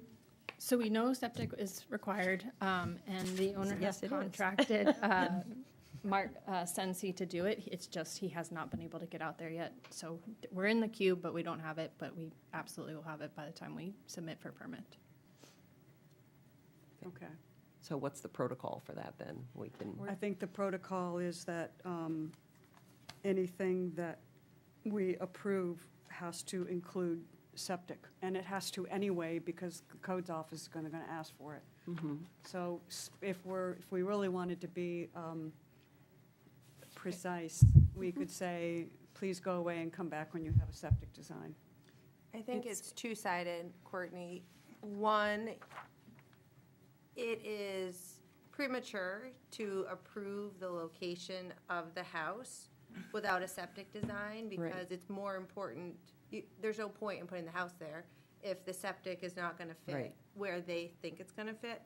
But also, this house has an existing septic system, and typically it can go back in the same spot. They dig it out, they put in new stuff. So I think that it depends on how restrictive you want to interpret the ordinance. Yeah. We know how I interpret it. Yeah, very strictly. So, but I think that this case, I mean, we know there's a septic. They can almost, I don't know of any situation where they haven't been able to go back where they came from. So I think you could go either way. And it's on, She does list isn't that. there septic on that In the findings of fact, it's plan I was listed looking in there at? to have.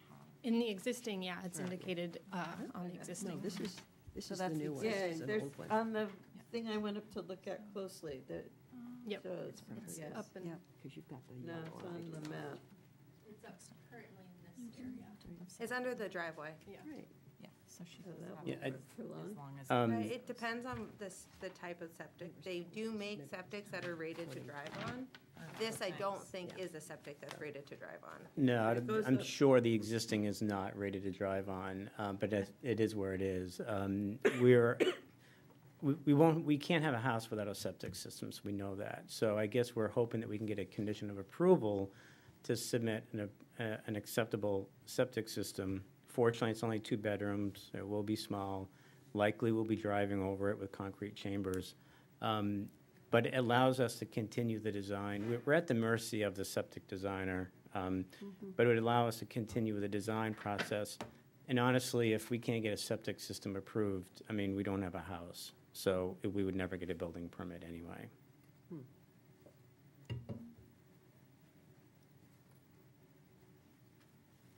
I'm glad you're doing this motion.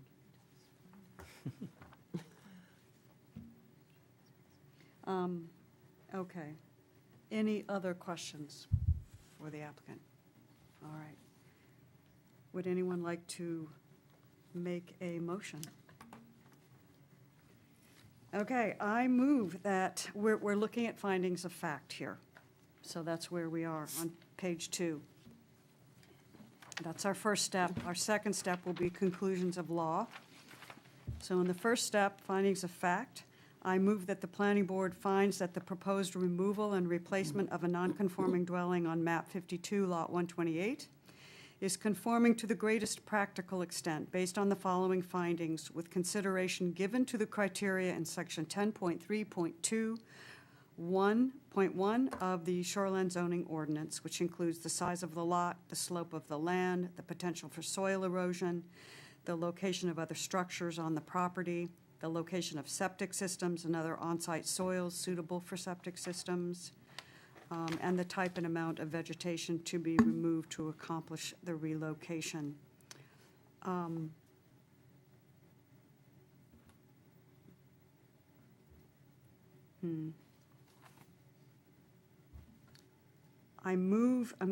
going to reword that.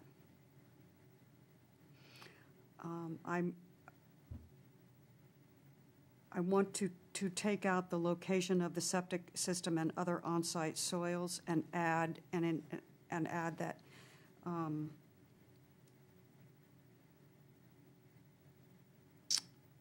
what do I want to say? I want to say,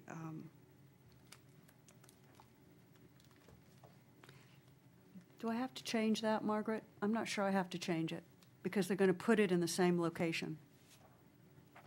I think that the planning board needs to make a finding saying why it's conforming to the greatest practical extent. These are the criteria as laid out in the ordinance, but it's up to the planning board to make those findings. Okay. The success, I'm going to add, Seems like there should be some sort of reference to the septic. I agree. I would put that in the conditions of, yeah. conclusions of law. Okay. All right, I will leave my motion as is and look for a second. I'll second. Okay, Heather seconds. We'll take a voice vote. You haven't made any findings, though. All you did was read the criteria, but the findings need to be made. Yeah, you need to keep going. Jeez. But you need to, why is it conforming to the greatest practical extent? So, based on the following findings, why is this home, you took jurisdiction of the application, you need to make the findings of why it's conforming to the greatest practical extent. Because they can't go any further back? I mean, But- what are you speaking of here? I'm looking at your draft motion. Yeah. Is your draft motion incomplete or, Yes. okay, Oh, your draft motion, so This what is a would you game. add to your draft motion to make it complete? I don't believe that this meets the setbacks to the greatest practical extent. Oh, I see. The board made this finding at the last meeting, that basically they agreed that it did. So if you think that it meets the setback to the greatest practical extent, you have to make the findings. I Does that make mean, sense? So, I attached my draft motions from last time Yep. right. that don't necessarily agree with what the planning board found at the last meeting. And so I think it's important that if you find that it meets the setbacks, say why it meets it. I would have liked to have heard more about So you're your saying we could push it conversation. back further here. Yeah. I was interested in more of your discussion with the guy from the DEP. He said, I'm open for discussion, I think but that. did you have one? I think that the applicant's proposal was to save as much of the existing vegetation on the Right, property as right. possible. I reached out to the DEP and said, is it more important to, if the vegetation's behind the house, is it more important to move the house back and remove that existing vegetation, or is it more important to preserve the vegetation on the lot? And he said, it's more important to move the house back, and the vegetation needs to be between the house and the water. And the ocean, yeah. And, yeah, I Yeah. provided that to the board at the last meeting. And if I may say something to that, it's also, and Yes, the DEP wants to move buildings back. They don't care, they just want to move it back. They're not looking at specific site restrictions. They weren't at the site walk. They don't see what you saw at the site walk, which when we made a compelling argument why this already developed property in sight is a good spot for a new small house, which is why I thought at our last meeting, it was approved that we moved it back to the greatest extent possible. So I'm curious why we have to vote on that again, because what we were under the impression is that we proved that in our last meeting. Here's our buildable envelope. You have to prove that you can put a house in that buildable envelope, which is why, we followed another gentleman who designed first and asked for permission later. We went asking for permission first so that we could design within Harpswell's, the planning board's request. So that's what we came back to show you, like, okay, we can fit a 1,500 square foot house here.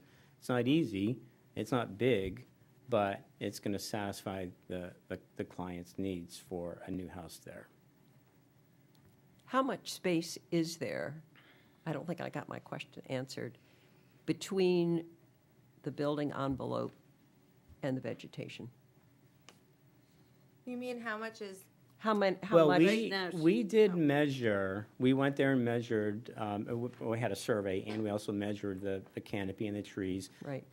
Our curvy lines are trying to be as accurate as we can, from the power lines to the easements to the house, and in between that. There's not a lot of space. I mean, we have to get to the house, too. We're trying not to remove very many trees. The further we move the house back, it's just, and, aesthetically, the DEP isn't looking at aesthetics per se, but if we move the house 20 feet back, we are basically under a power line. And, I mean. I think we're looking at 5 feet, aren't we? Well, I mean. Isn't it 5 feet? Yeah. Well, it's 75 feet. I think there's The up real like answer is maybe, I 75 don't remember feet. the answer, but there's maybe 25 feet between the back of the existing house and the edge of the 10-foot CMP corridor. I don't remember that exactly, but I feel like it was 25 feet.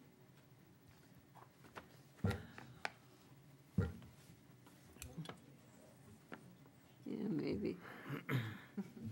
We don't have the dimension. Mm-hmm. This is the buffer of trees. Oh, I'm sorry. This is the buffer of trees. No, that's the building envelope. What's No, green is the buffer of trees. This dash line right here. that's the buffer of trees. That No. is the 75-foot setback from Oh, the water. Okay. The buildable area is this dash line, which, you can't put a house there. That's what we're showing. Okay, so is this green, the Yeah, that's trees? The green of the trees, yeah.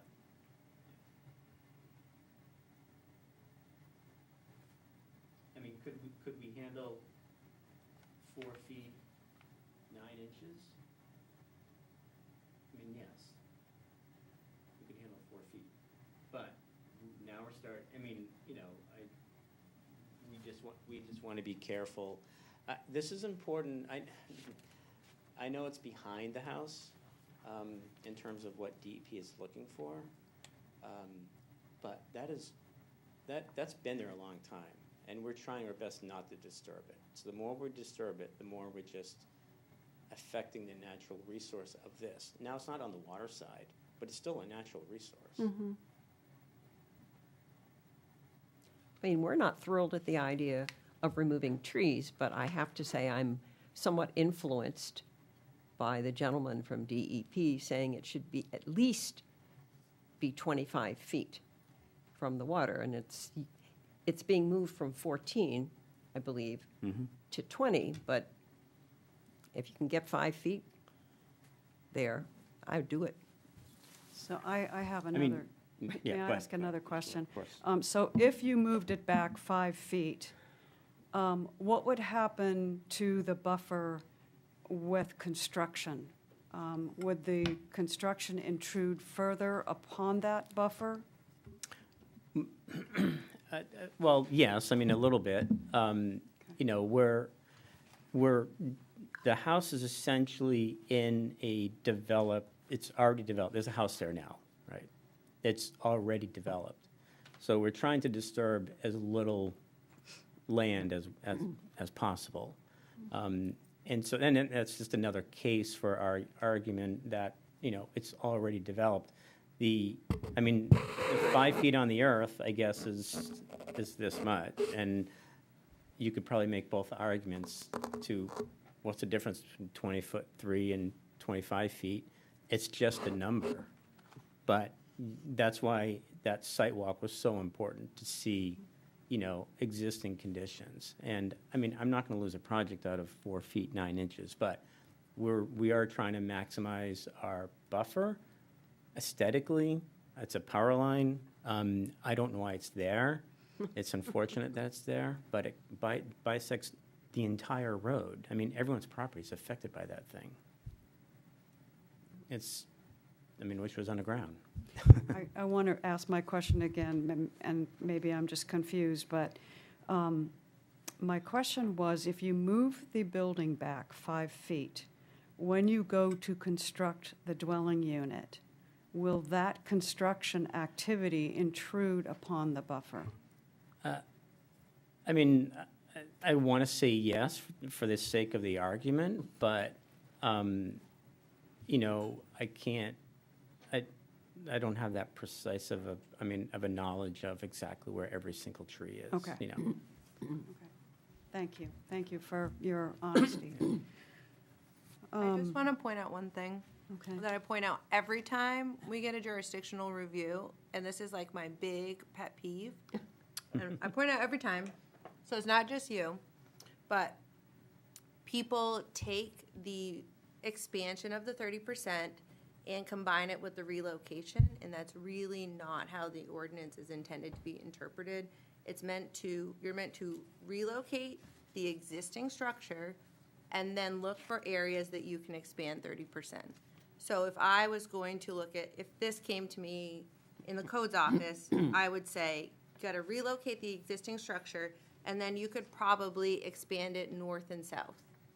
But this takes it all into one step, and I point this out every single you do. time. It's such a peeve of mine. Yep, you do. But- Yep, Yeah.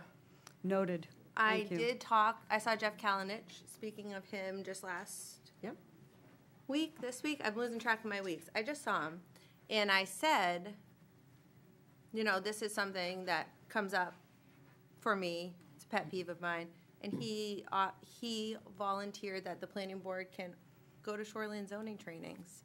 And I don't know why it never occurred to me, but I'll make sure, now that this has come up, I'll let you guys know in the future when they do come up, because I find them really, I've been to a ton of them, and we do almost exclusively shoreline zoning here. So, Okay. yeah. That's my soapbox, sorry. Okay. Any further questions from the board? I'm not sure where we are exactly. I'm not sure where we are either.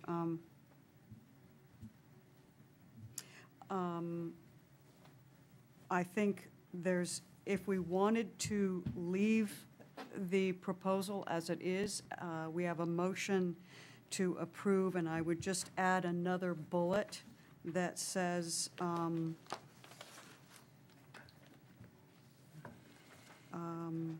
the size of the lot, the slope of the land, the potential for erosion, the location of other structures, the location of the septic systems, the type of vegetation.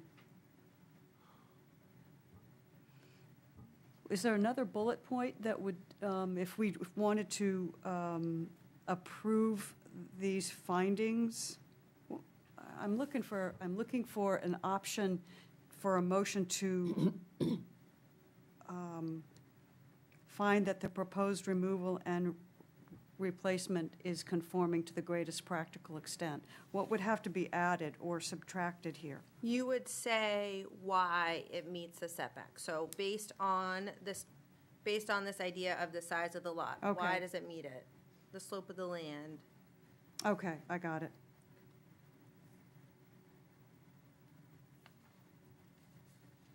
And I put that in my previous draft motion, So this actually needs filling out. a fair bit of information put in here.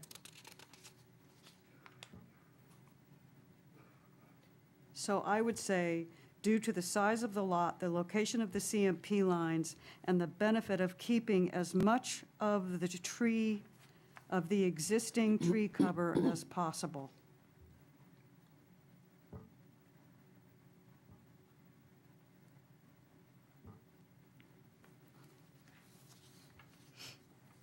All right, so I'm going to make that motion.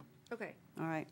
I move that the planning board finds that the proposed removal and replacement of a non-conforming dwelling on map 52, lot 128, is conforming to the greatest practical extent based on the following findings with consideration given to the criteria in section 10.3.2.1 of the shoreland zoning ordinance, which includes the size of the lot, the slope of the land, potential for soil erosion, the location of other structures on the property and on adjacent properties, the location of the septic systems as proposed in draft, and other on-site soils suitable for septic systems, the type and amount of vegetation to be removed to accomplish the relocation, due to the size of the lot, the location of the CMP lines, and the benefit of keeping as much of the existing tree coverage as possible. That's my motion. I'll second. Okay, we have a second. Heather, any discussion? How Everybody? come we're not going back to what Margaret brought up, that first you talk about moving the house back, and then you talk about expansion? Now that that's Can been you show brought us, up. can you tell me where that is? If I'm reading through here, I'm just, It's not. okay. I'll tell you, it is and it's not. Well, That- it's a bit like interpreting all of these, Yes, so we're I'll all tell you- interpreting them differently, so I'm just wondering where you're finding I get this it in your. from Yeah. the shoreline zoning coordinator. We Yeah. look at all these, you go to training, you look at all these different scenarios. So you look at, it's supposed to be considered like two steps. One, the relocation, two, the expansion. But I can read you from chapter 1000, which is the, Sure, 1,000. hold on one second. I have it right here. It's the guidelines for municipal shoreline zoning ordinances. No, you don't have it. No, you don't have it. Thank you. You don't want it. I'm looking. So it's basically the basis that all the municipalities base their shoreline zoning ordinance off these minimum guidelines. The town can be more restrictive than the state, but not less. And the state, so, let's see, it says,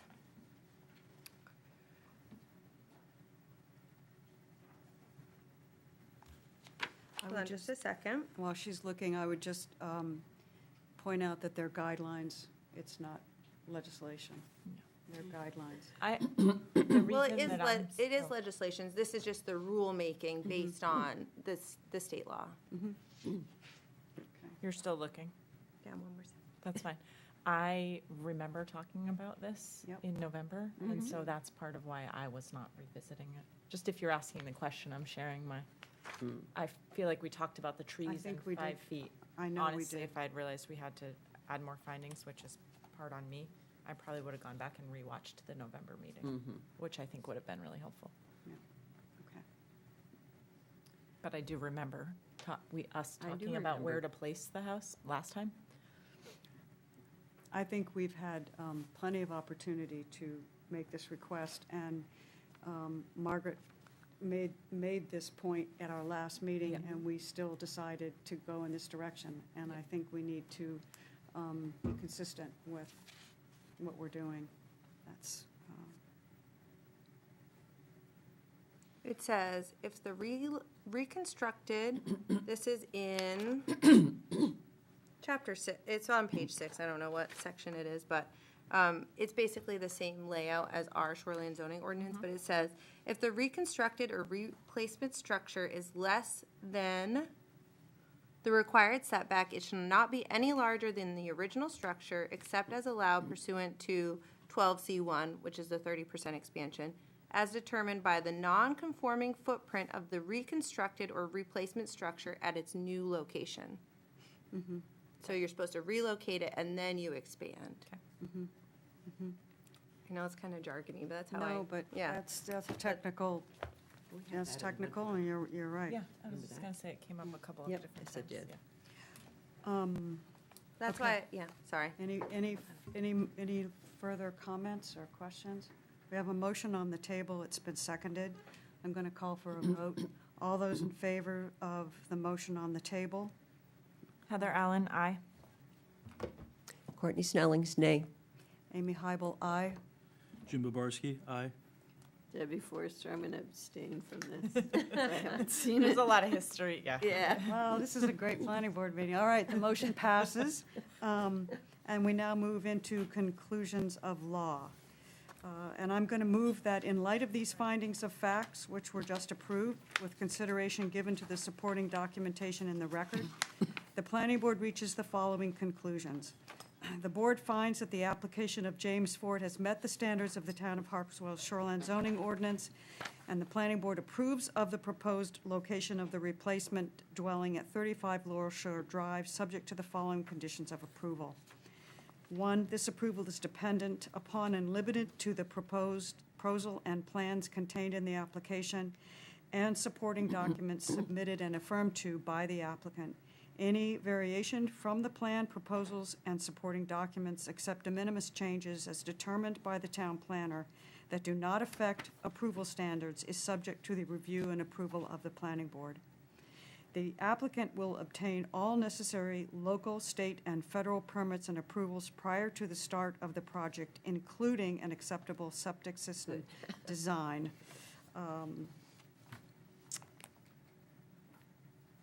That's the motion. I sort of restated the obvious with that last piece, but I put it in there. Yeah, I think it's a good addition. I'll second. Okay, moved and seconded. Any discussion? All those in favor? Heather Allen, aye. I think I have to say Courtney Snelling's nay, because this depends on my other nay. Yeah. Yeah, it does. Okay. Oh, you're being consistent, Courtney. Amy Hybel, aye. Jim Babarski, aye. Debbie Forrester, abstain. Okay. Thank you for your patience and your proactivity and for sitting through all of this. Yeah, Thank you. I know. Dan had one last. Really? All right. I'm going to suggest a 2-minute break, just 2 minutes. Good. I'm just going to fill up my water. And I'm going to please stand up. Yeah.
And I think Amy Chow was absolutely right.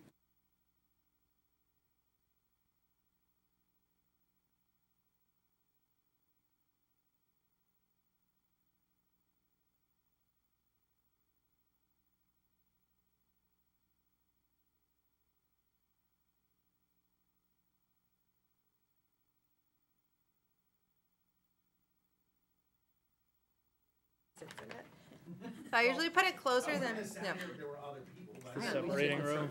I always make it intimate. Oh, my gosh, okay.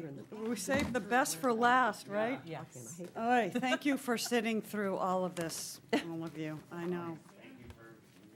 Yeah. Yeah. I know, I sometimes wonder too. I Mine really as do. well, yeah. I do too. Okay, we are now on next item of business. This is item number 260301, Gregory Smith, owner and Flycatcher LLC applicant.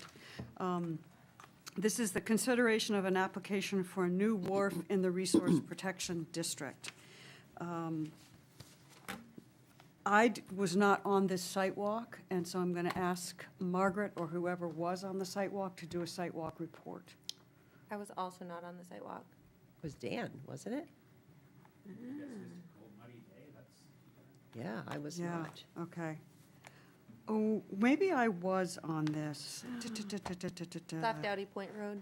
Yeah, I can't Did you go? remember. no, but I live right here, so. No, I think, wasn't was that the one kind of that Dan familiar with was It was on? Dan and Dan. Courtney, well, you weren't, Do you guys live there? I've been on you ones just with you, bought so it. it's hard to. I it went was, for it was, away. I believe it was you and Dan and Tim Clark. It was the four of us. I think We're not that's on the right. water. We're I on the think other that's side. right. And we just quickly I'm walked. not, Anyway. yeah, I'm not, I mean, I've seen you Yeah, quite a few times. And Dan drove, so. Well, we'll Yep. skip it. There was a site walk. There was a site walk. Were there any abutters there? no butters. That's And the it one was that held has on, a tricky, Yes, down a through the tricky woods spot in the to snow. go down because how the property is. Correct. Yes, now there was a site walk held on March 9th, Yep, and remembering. there were no abutters there. Okay, so the planning board is charged with approving docks to be in conformance with the shoreline zoning ordinance. And I'm going to ask the applicant to just give us a brief summary of this proposal, and then we'll open it up for board questions. Sure. Thank Good you. evening. I'm Kelly Waddle with Flycatcher, here on behalf of the applicant Gregory Smith for the proposed dock off Nautical Way. It consists of a ramp, a pier, and a seasonal, a ramp down to the pier, and a seasonal ramp and float. Like you said, we had a site visit and no abutters attended. It meets all setbacks except for the one that's closest to the abutter's property line, but in the documents I provided, it shows that there's a wave setback included in the deed for that one. Otherwise, the float will be stored off-site in an upland location in the off-season, the ramp on the pier.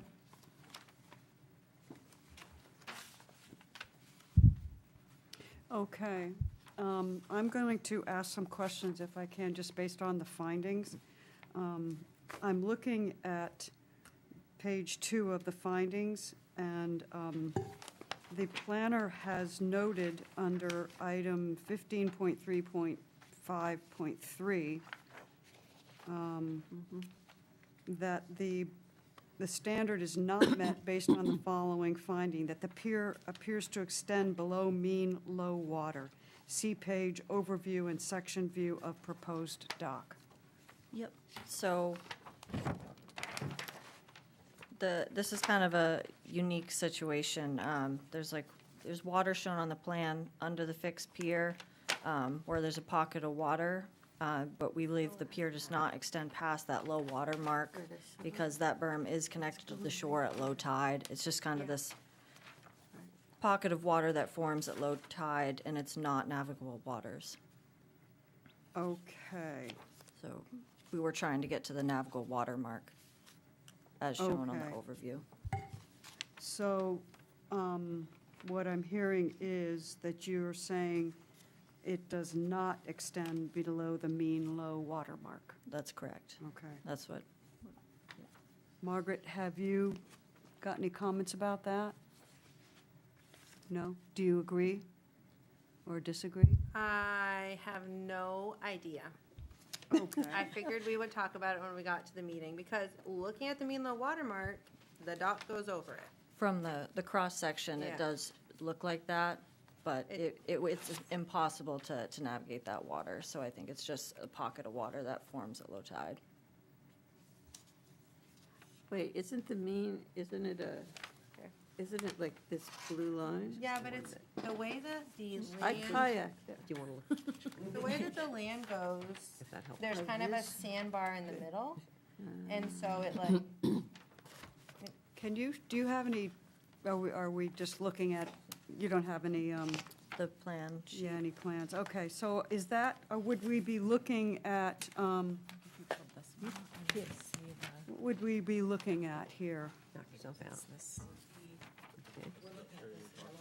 Okay, Watermark, so the pier does not go out, but in the cross-section, it does show this dipping lower. Right. oh, That would be that, I think. Yeah. okay, okay. Yeah. All right, so we're looking at the drawing that has the yellow line and the brown. Here's just like the last one. On a good day. That's what we do. Yeah, I know. This one? There's these docks all along. Is that the one we're looking at? Well, we can look at that one too, Well, yeah. we don't have to, I'm just trying to get to the same one. This one? Yeah. Showed some confusion, because it shows it as like a little pool here, Yep. Yep, but the true line is here. okay. Can you show me? the true line is which one? So the true line is this There's so many maps. Gotta get the. I know, it's really terrible. yellow line. That's the only thing I miss from the. Ah. Yeah, that's, I see that. Foundations, if we do a straight line, so it shows this. I know, it's So that, right it's here, physically had That's like time to come in here. this area? Well, I can't help you with that, sorry. Gotcha. Yeah, no. Although if you Thank picked it you. up, and I picked it up from you on my way home, maybe. Does everybody get that? Mean low water. Okay. All right. Does everybody get that? Everybody's copacetic with it? Okay. So the next thing that I think we need to talk about is item 15.3.9. The proposed motion is that the standard is not met. I'm looking at page 3 of the findings, right under 15.3.9. It says that the parcel is Lot 1 and a portion of Lot 2 as depicted on the Narrows Landing subdivision plan. The Narrows Landing subdivision plan has a community dock, but due to the action of a previous owner, the current owner has no rights to use the common area in the subdivision. And I'd like the planner to tell us a little bit more about why that, why this means that the standard is not met, why she's recommending that the I standard's said not is met. / is not. Okay, I think that it's up for How we interpret. discussion. Yeah. But as some of you know and some of you don't, this has been in front of the planning board before. These very lots came in front of the planning board a couple of years ago. I don't lose track of time. Were you on the board then? I don't think so, no. So I was. basically, Connie and Mac Henry lived the house to the north of these, what was previously, they owned 3 lots, I think, plus where their house was. And they bought them, I think, as a buffer for their house, because they could. And Mac did not intend on using the lots that he bought that were part of the Narrows Landing subdivision. So he, from what I've gathered, refused to pay the HOA dues. Said, I'm not using the lots, I'm not using the infrastructure, I'm not paying the dues. So the HOA then, and he agreed, he deeded away his rights to use the common area. In return, he didn't have to pay the dues. Wasn't it something to do with the road? There was a Yeah. road that he did Right. not want to have to pay Right. to upkeep, and he had a different road. I don't know whether he put it in himself, or he could access another road He in. didn't use the lots in the subdivision. He just bought them as a buffer. So he didn't use them. He owned a house to the north, completely unrelated. So when he didn't use the lots, he refused to pay the dues. They came to this agreement where he signed away his rights to any common area in the subdivision. And this is where this came in front of the board the first time, because they went, when Connie and Mac passed away, the estate went to sell the lots. And there was no way to access the lots because they couldn't use Narrows Lane. So then they had to amend the subdivision plan. They reorganized all the lots and they put a new road, what is it, Mariners, Navigators? Yeah, you gave it a new name. Nautical, okay, sorry. Yeah. Maybe it was a, They're all, yeah. yeah. Nautical Way now kind of goes straight through what was previously these 3 lots. But they had to reorganize everything in order to get to the lots because you couldn't, they had no rights to use Narrows Lane. But are these lots not still part of the subdivision? We're They once are. again dealing with, They are, they'll always be part of the subdivision because it is land that was previously subdivided. is there a community dock that is attached to the subdivision? Yes, as far as I know. See, this is, I can add to, everything Margaret said was right, but may I add a few things? absolutely, go up there and and state identify your name yourself? and, I can talk really loud, but. no, you got to do this because the public watches these I gotcha. tapes later and they want to see you and hear you. So Margaret's right, 27 years ago. Name, please. I'm sorry. My name is Greg Smith, Thank you, Greg. and this is my partner, Amy Sullivan. So, okay, so Margaret's right. The rights were given away 27 years ago by the previous owner. There is a portion of my lot that was originally part of the subdivision. There is no access to that subdivision.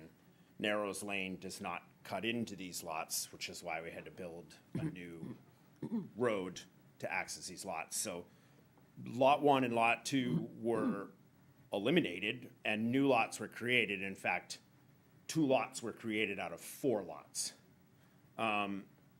The problem, as I see with the community dock, is that there is no access to the subdivision anymore and no access to the community dock and no way to get it.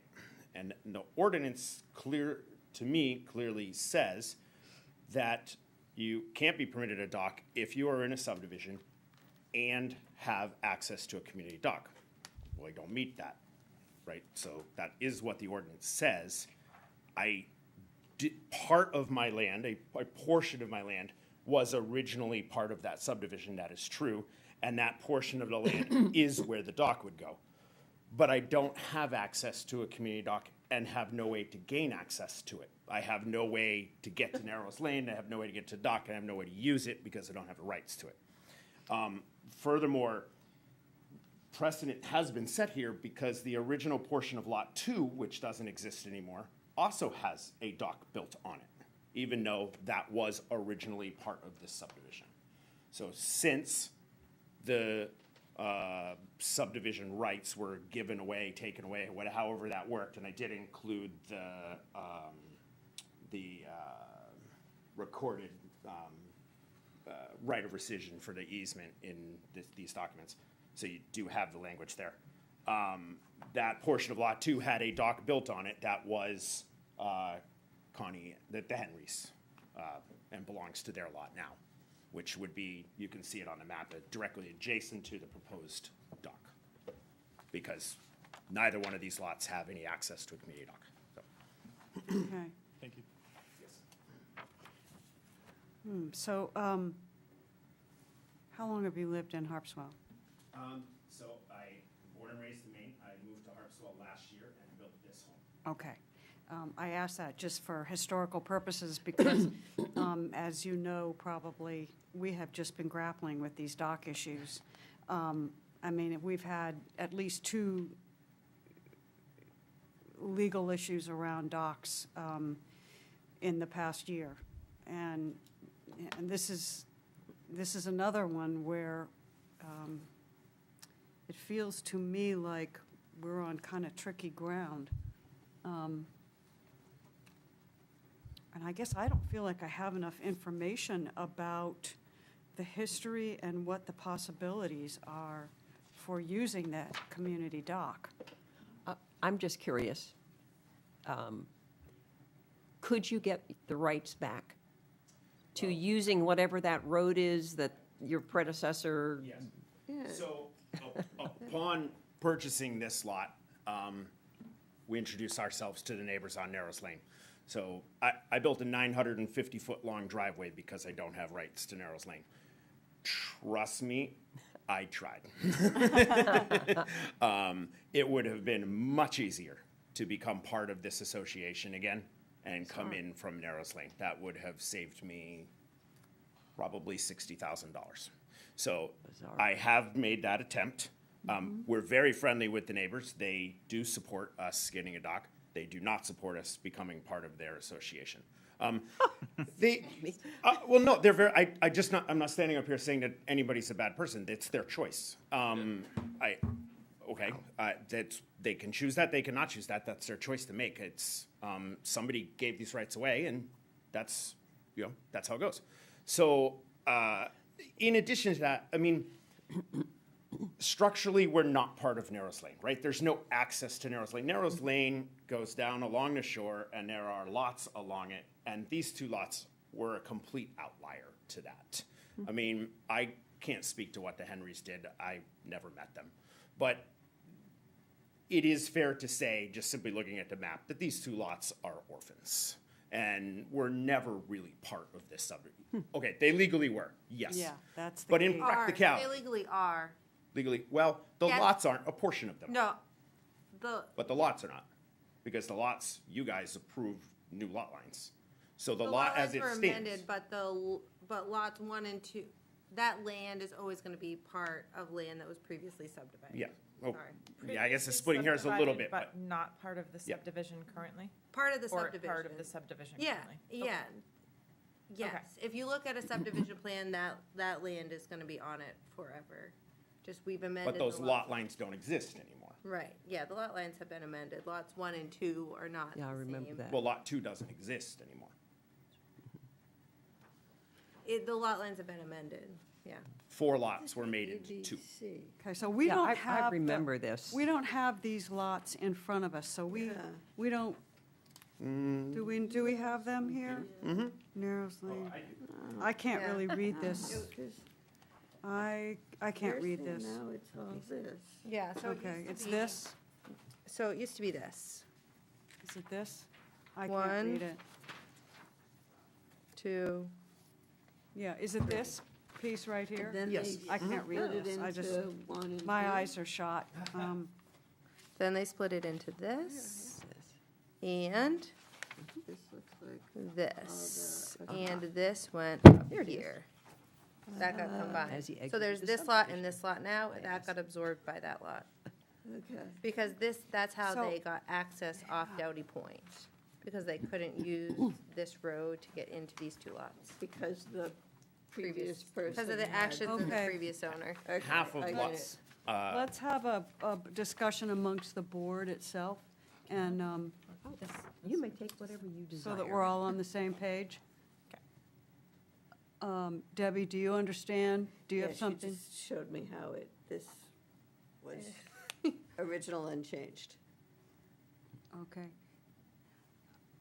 I'm not sure that it matters what the original was and how it changed right now for us. I think the question is really the question of whether this is part of the subdivision, and the subdivision has an existing community dock. I'd like to ask a question about the warranty covenants. What are those on your corrected deed? I underlined that. Did you? I'm just curious. Yeah. What covenants do? Absolutely. I assume it probably came from you? See attached Exhibit A. That's- It's on the back. On the back. The covenants are, basically, it's 2 things. 1, a 50-foot buffer for any building, because Okay. the successors to the Henrys didn't have anything built close to them, which is why Okay. we absorbed a lot. And the other one is the removal of the 25-foot setback for a dock. So docks in Harpswell have to be 25 feet from the property line, with the exception that the abutting landowner You're gonna get in trouble. Oh, my goodness gracious. I'm sorry, I didn't mean to have to bring you sorry. over here. I don't follow rules very well. Quite enough. And you don't have to talk specifically to me. Oh, okay, well, I was answering your question. Okay, But yeah. so in Harpswell, the 25 feet from the property line, however, the abutter can waive it. So the abutter was the one who sold me the land, so they waived it in the deed. That's what the Okay, exhibit Okay, is. thank you. And I just want to add one more thing. Based on the ordinance, it does say that no new docks on a subdivision that has deeded rights, and he has no deeded rights.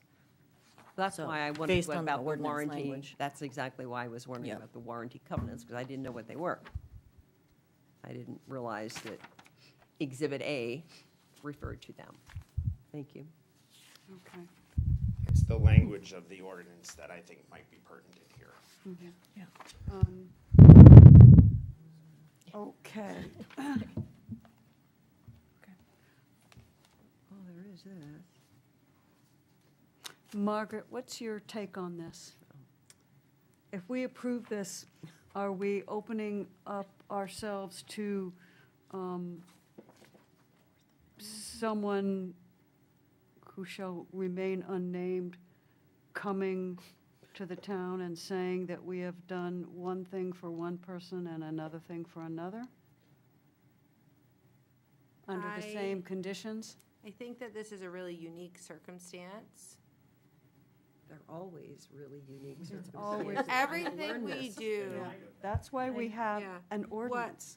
What I don't understand, and maybe the linguist in the room, Dr. Courtney, can tell us, it says, no new wharf, pier, dock, and/or float shall be constructed on a lot on a recorded subdivision plan that has deeded rights of access. So is it the lot that needs the deeded rights of access, or is it the subdivision that needs the deeded rights of access? I would think it would be the lot, where Okay. you are 1539. 39. This is a good Dan question too, but he's not here. Yeah, Well, Dan, darn it. this legal language is not English, I can tell you that. Something else. Yeah, has the recorded subdivision plan on a lot.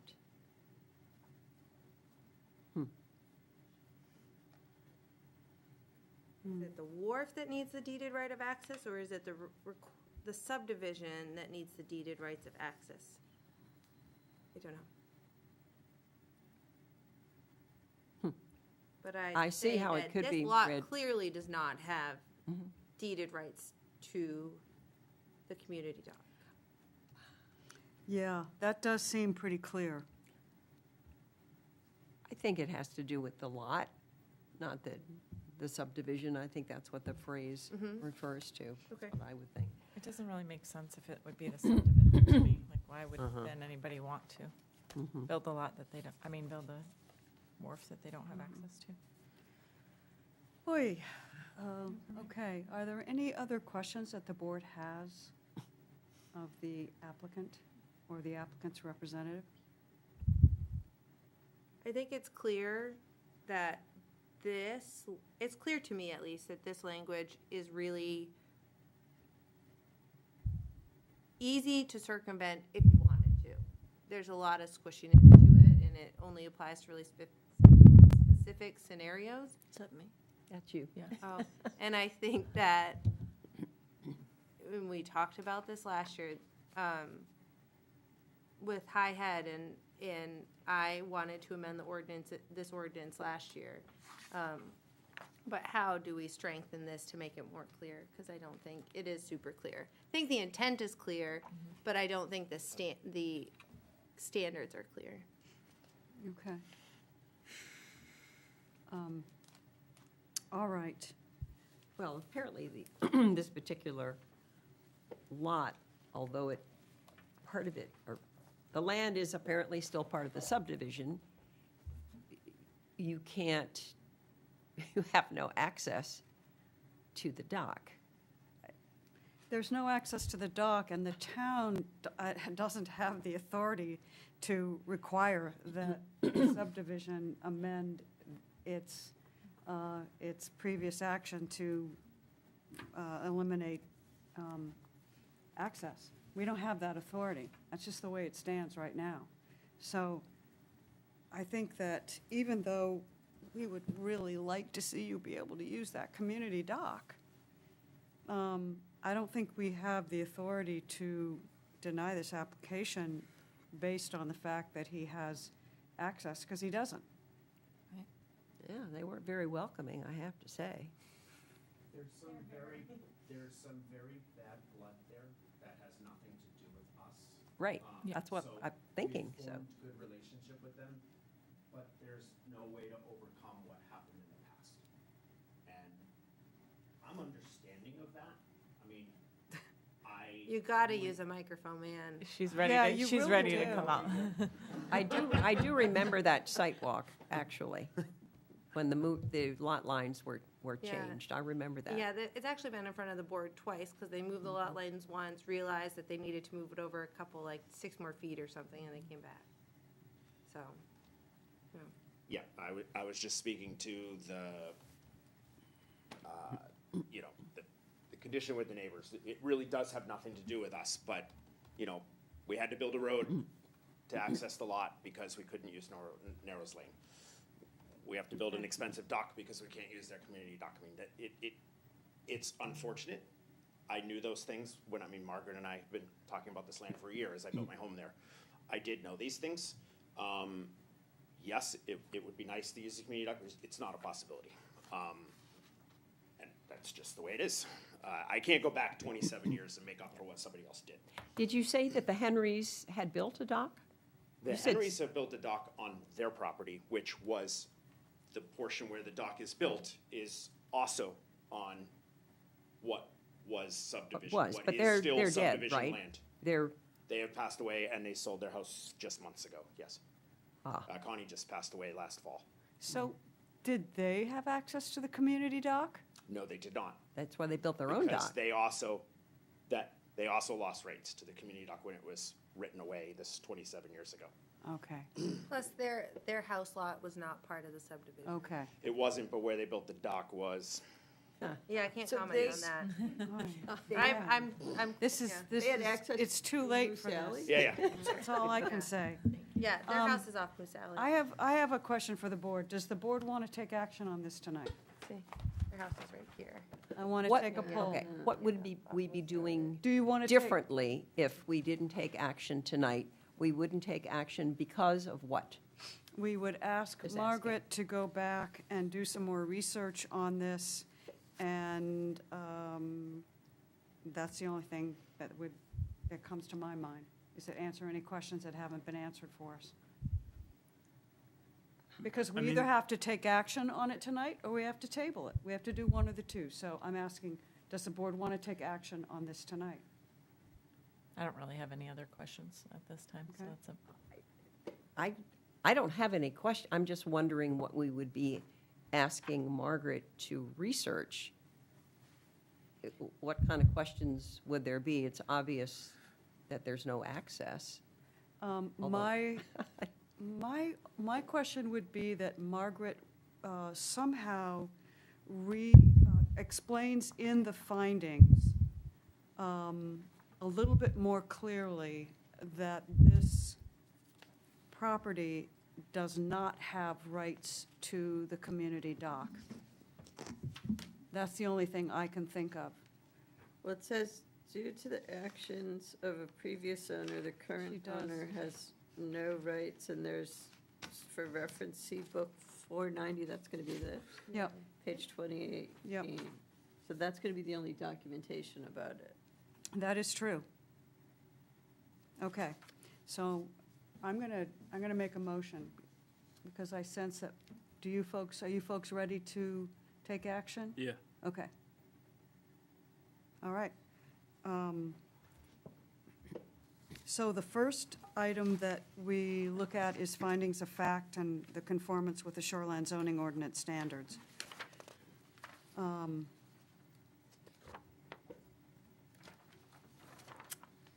looking. Okay. I'm going to try and do this in one motion. If you do it in one motion, are we in agreement? I didn't mean to interrupt you, I'm sorry. No, That was good, rude. go for it. That the pier, so the pier appears to extend below mean low water, see page overview section. Are we comfortable with the answer we got for that? Just before you lump it all in one, I want It to is make. true. Uh-huh. I am, but I'm wanted- comfortable with okay. it. I am. So would you say, the standard is met based on the following findings: the docks for non-commercial use, the pier will be 6 feet wide, the pier does not extend below mean low water. We could just, So you're just counteracting what you, yeah. Yeah, just Okay. erasing the second one. right, Okay. Does. like that sandbar. I was just going to say, I didn't mean Good to point. interrupt you, but I know when you start reading that it's, I know, it's easy to I have it know, all. it's, yeah. No, that may not have helped me any at all, but I may still be confused. Okay. I'm just going to read these then. I move that the board finds that 15.3.1, the standard for 15.3.1 is met based on the finding that the applicant is proposing to install one dock to serve the lot. Oh, God, I want to do this in one motion. I'm going to move that 15.3.1, 15.3.2, 15.3.3, 15.3.4, 15.3.5, 5.1, 5.2, 5.3, 15.3.6, 15.3.7, 15.3.8, 15.3.9, 15.310, 15.311, 15.311. You have to, right now it says is not, But unfortunately. she's saying is. Okay, Is. I but, think that all right, answers. as long as Is, we're is, amending that then, yes. okay. yes. Okay. 15.311.2 are met. Standards are met based on the findings of fact dated 121, 123, right? 121-26, Planning Board meeting, item 260301, referenced in my motion. I move that they are met. Seconded? Okay. Any discussion? Now you're getting the hang of it. Moving Okay. along, man. All right, He's ready all in to go. favor, and we can take a vote, a voice vote. Heather Allen, aye. Courtney Snelling's aye. Amy Hybel, aye. Babarski, aye. Debbie Forrester, aye. Okay, thank you. And, Don't we have to go back to this one? no, we moved that. Because we've already changed the wording, is that? We changed the wording. It's that the pier will not extend over mean low water. Okay, I didn't know. I thought Yeah. we had skipped over that when you were Okay, reading. let- It was an either or, and we went with Yeah. is, so. Yeah. Okay, Margaret, did you get that? Mm-hmm. Okay, Yeah. so that will be in the findings. And approval of the application, conclusions of law. I move that the planning board finds that in light of these facts, with consideration given to the supporting documentation in the record, that the planning board reaches the following conclusions.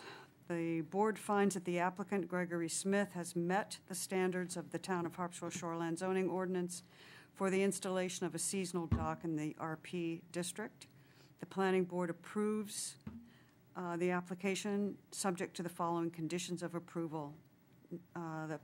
The conditions of approval, items number 1, 2, and 3, and 4, as noted in the approval of the application, conclusions of law, and the findings dated 1/21/26, item 260301.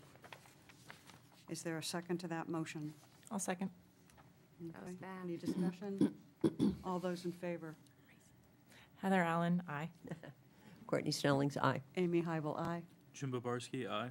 Debbie Forrester, aye. Okay, thank you. That concludes the old business and the new business, and we now move on to other business consideration of minutes. I want to thank you. Thank you very much. Thank you. Nice job. You know what? I shouldn't say this, but Flycatcher does such a good job with these applications that you make it really easy for us. And she's a Thank Harpswell you. native. I know. They're very good. Thank you. I'm assuming the Waddle dock was. That's what I figured. I was wondering that too. That's what I figured. Although sometimes people have the same last name. I say, oh, you're. Yeah. no, I'm a Okay, Thank you guys for staying up late. thank you, thank you. Different Perrys, different Johnsons. All right, consideration of the minutes from November 19th, January 21st, February 18th, 2026. In one of the other minutes, it said that we had approved the November minutes, actually. It's on, I read it today when I was reading the minutes. I think it's the January one that said it was unanimously approved. Oh, so irritating. Give me just a second. So, Well, I move that we approve the minutes, even if it's a double approval for Fine. November 19th, January 21st, and February 18th. I would like to skip February because I found there's an inaccuracy there. It says, when we get to the sightlines, the Merriman one for February, it says, in one place that we, hold on one second. It says that we didn't find it complete, and then it says that we did Oh. find it complete. So I want to skip February if we can. Okay. fine, Wow, so, fine. all right, so I move that we find the November 19th, 2025, and January 21st, 2026 minutes complete. Second. Second, any discussion? All those in Can favor? I vote on that if I was not a member at the time? You Okay. sure can. Okay. I you- read through them and I, Okay, okay. yeah. So all those in favor? We can raise our hand now, right? Yeah. When it's on there? Unanimous? Yeah. Okay. aye. Did you guys, what do you guys think of the new format? I like it. Yeah? Yeah. Okay. Except for that one inaccuracy with the November minutes. Do we care that our names are sometimes misspelled Yes. in there? I mean, Yes. We will I fix know. it. Courtenay. Yeah, I don't want to be Well, vain, it but my was- name it is was spelled wrong. Snelling. Members present, And Hobeck, Babarski. pronunciation-wise, That's okay. great, I have not the passed way he off spells the his name. responsibility of the minutes. That's fine. nice. Do they just watch the recording? Yeah, that's what I always did too. Oh, okay. When I did, I used to just have to like guess, because Yeah. not all the names were updated on the committee sheets all the time, but. Right. Well, I guess if it's people from the board, you know, just have a list of names, and then whoever's taking the notes can, you know, fill those in. If it's folks from the public, it's a little difficult, Yeah, you know, to do that. people got to remember to say their names. It's the biggest thing. Yeah. What's the, All right, consideration of a resolution regarding LD 1829. We didn't make it that far yet. Yeah, we really haven't, have we? No, tonight was supposed to be the workshop. right, So, okay. this is the rescheduled, yep. Okay, so we'll reschedule that, and announcements. Town meeting, we passed our ordinance amendments and the comprehensive plan. Yeah. Everything's passed. We're gonna start an implementation committee at some point soon. Al is doing a really good job, I feel like trying to keep up the momentum. And we will be getting a consultant, hopefully, to help us with the implementation, which is really exciting. But we have No, to you work won't be on, getting. what? Nothing. We're gonna work on the RFP for that. Did you see that there's a, Yes. it's out? And Yes. Okay. I didn't. Yes, I saw that. Look at me like that. Debbie Forrester's joined us to take over Lori's spot. She got put in Lori's spot as a regular member because because I know you, last I heard, you wanted to stay associate and you just joined. So, associates get reappointed every year. When it comes to you guys getting reappointed, we can discuss it. You can tell me if you want to be an associate or a regular. Debbie, you can do the same thing. We can reorganize them. I don't care. So, if you guys have a feeling, you can email me and say, how you feel, and if not, this will be how it is. But everybody will get reappointed in the end of April, I think. So coming up soon. End of April. Christine was an associate for a very long time. Yes, my very first meeting, I sat next to her, and she told me that years. Yep. So my term is going to be up. End of April, is that right? Mm-hmm. Yeah, April 30th. my term is going to, and I'm not going to reapply since I've was a select board member for 3 years, and I've been on this board for at least 4. So I'm kind of ready to join the implementation committee and would love to know when applications are being accepted. Yes. Um, I think, And sorry, you I first. just Yeah. want to say that it's been a real pleasure to be on this board, every single one of you members. And I'm sorry that I will not get to work more closely with both of you because you seem really committed and knowledgeable, and I've enjoyed this meeting. And James, you do your homework, and that's what's required. So. Thank you. But I just want to thank everybody, and you'll have to choose a new chair, and I'm sorry Dan's not here, but when the time comes, that will happen. And Lori Rice resigned. I'm not sure if that got spoken Yeah. at the last meeting. I can't remember when exactly that happened, but she resigned. She was on the board for 5 years. Wow. So I feel like you were both on the board When she came on. when I started. I was on the board when Lori came on, so maybe I. So was I. Yeah, Yeah. She And Court, was interested in the safe harbor. yes. Is when she first started Yes. speaking, and then she Yeah. applied to be on the board. Yeah. and that was maybe 2021. I can't quite remember. remember. 2020. Wow. I had one. Oh, comp plan implementation committee. At the select board, one of the recent select board meetings, they discussed having a workshop to discuss implementation. So I think that there will be a workshop scheduled. I think that all comp plan members will be invited, but I don't really know, but it's gonna be, they talked about scheduling a bunch of workshops in April, so I Yeah. think Okay, we'll hear and see more about it coming up soon. okay. But I think that Christy was talking about getting more direction from the select board about kind of what steps to take next. Good enough, good. It's a big job. Yeah, it's a big Very job. This town is just really growing and changing, and challenges are right there, and it's really an exciting time. Oh, also, not to continue this conversation, but I did think, when we talk about removing yourself from a subdivision, or deeding away your rights so that you could get your own community dock, I feel like there could be a workaround for that, like,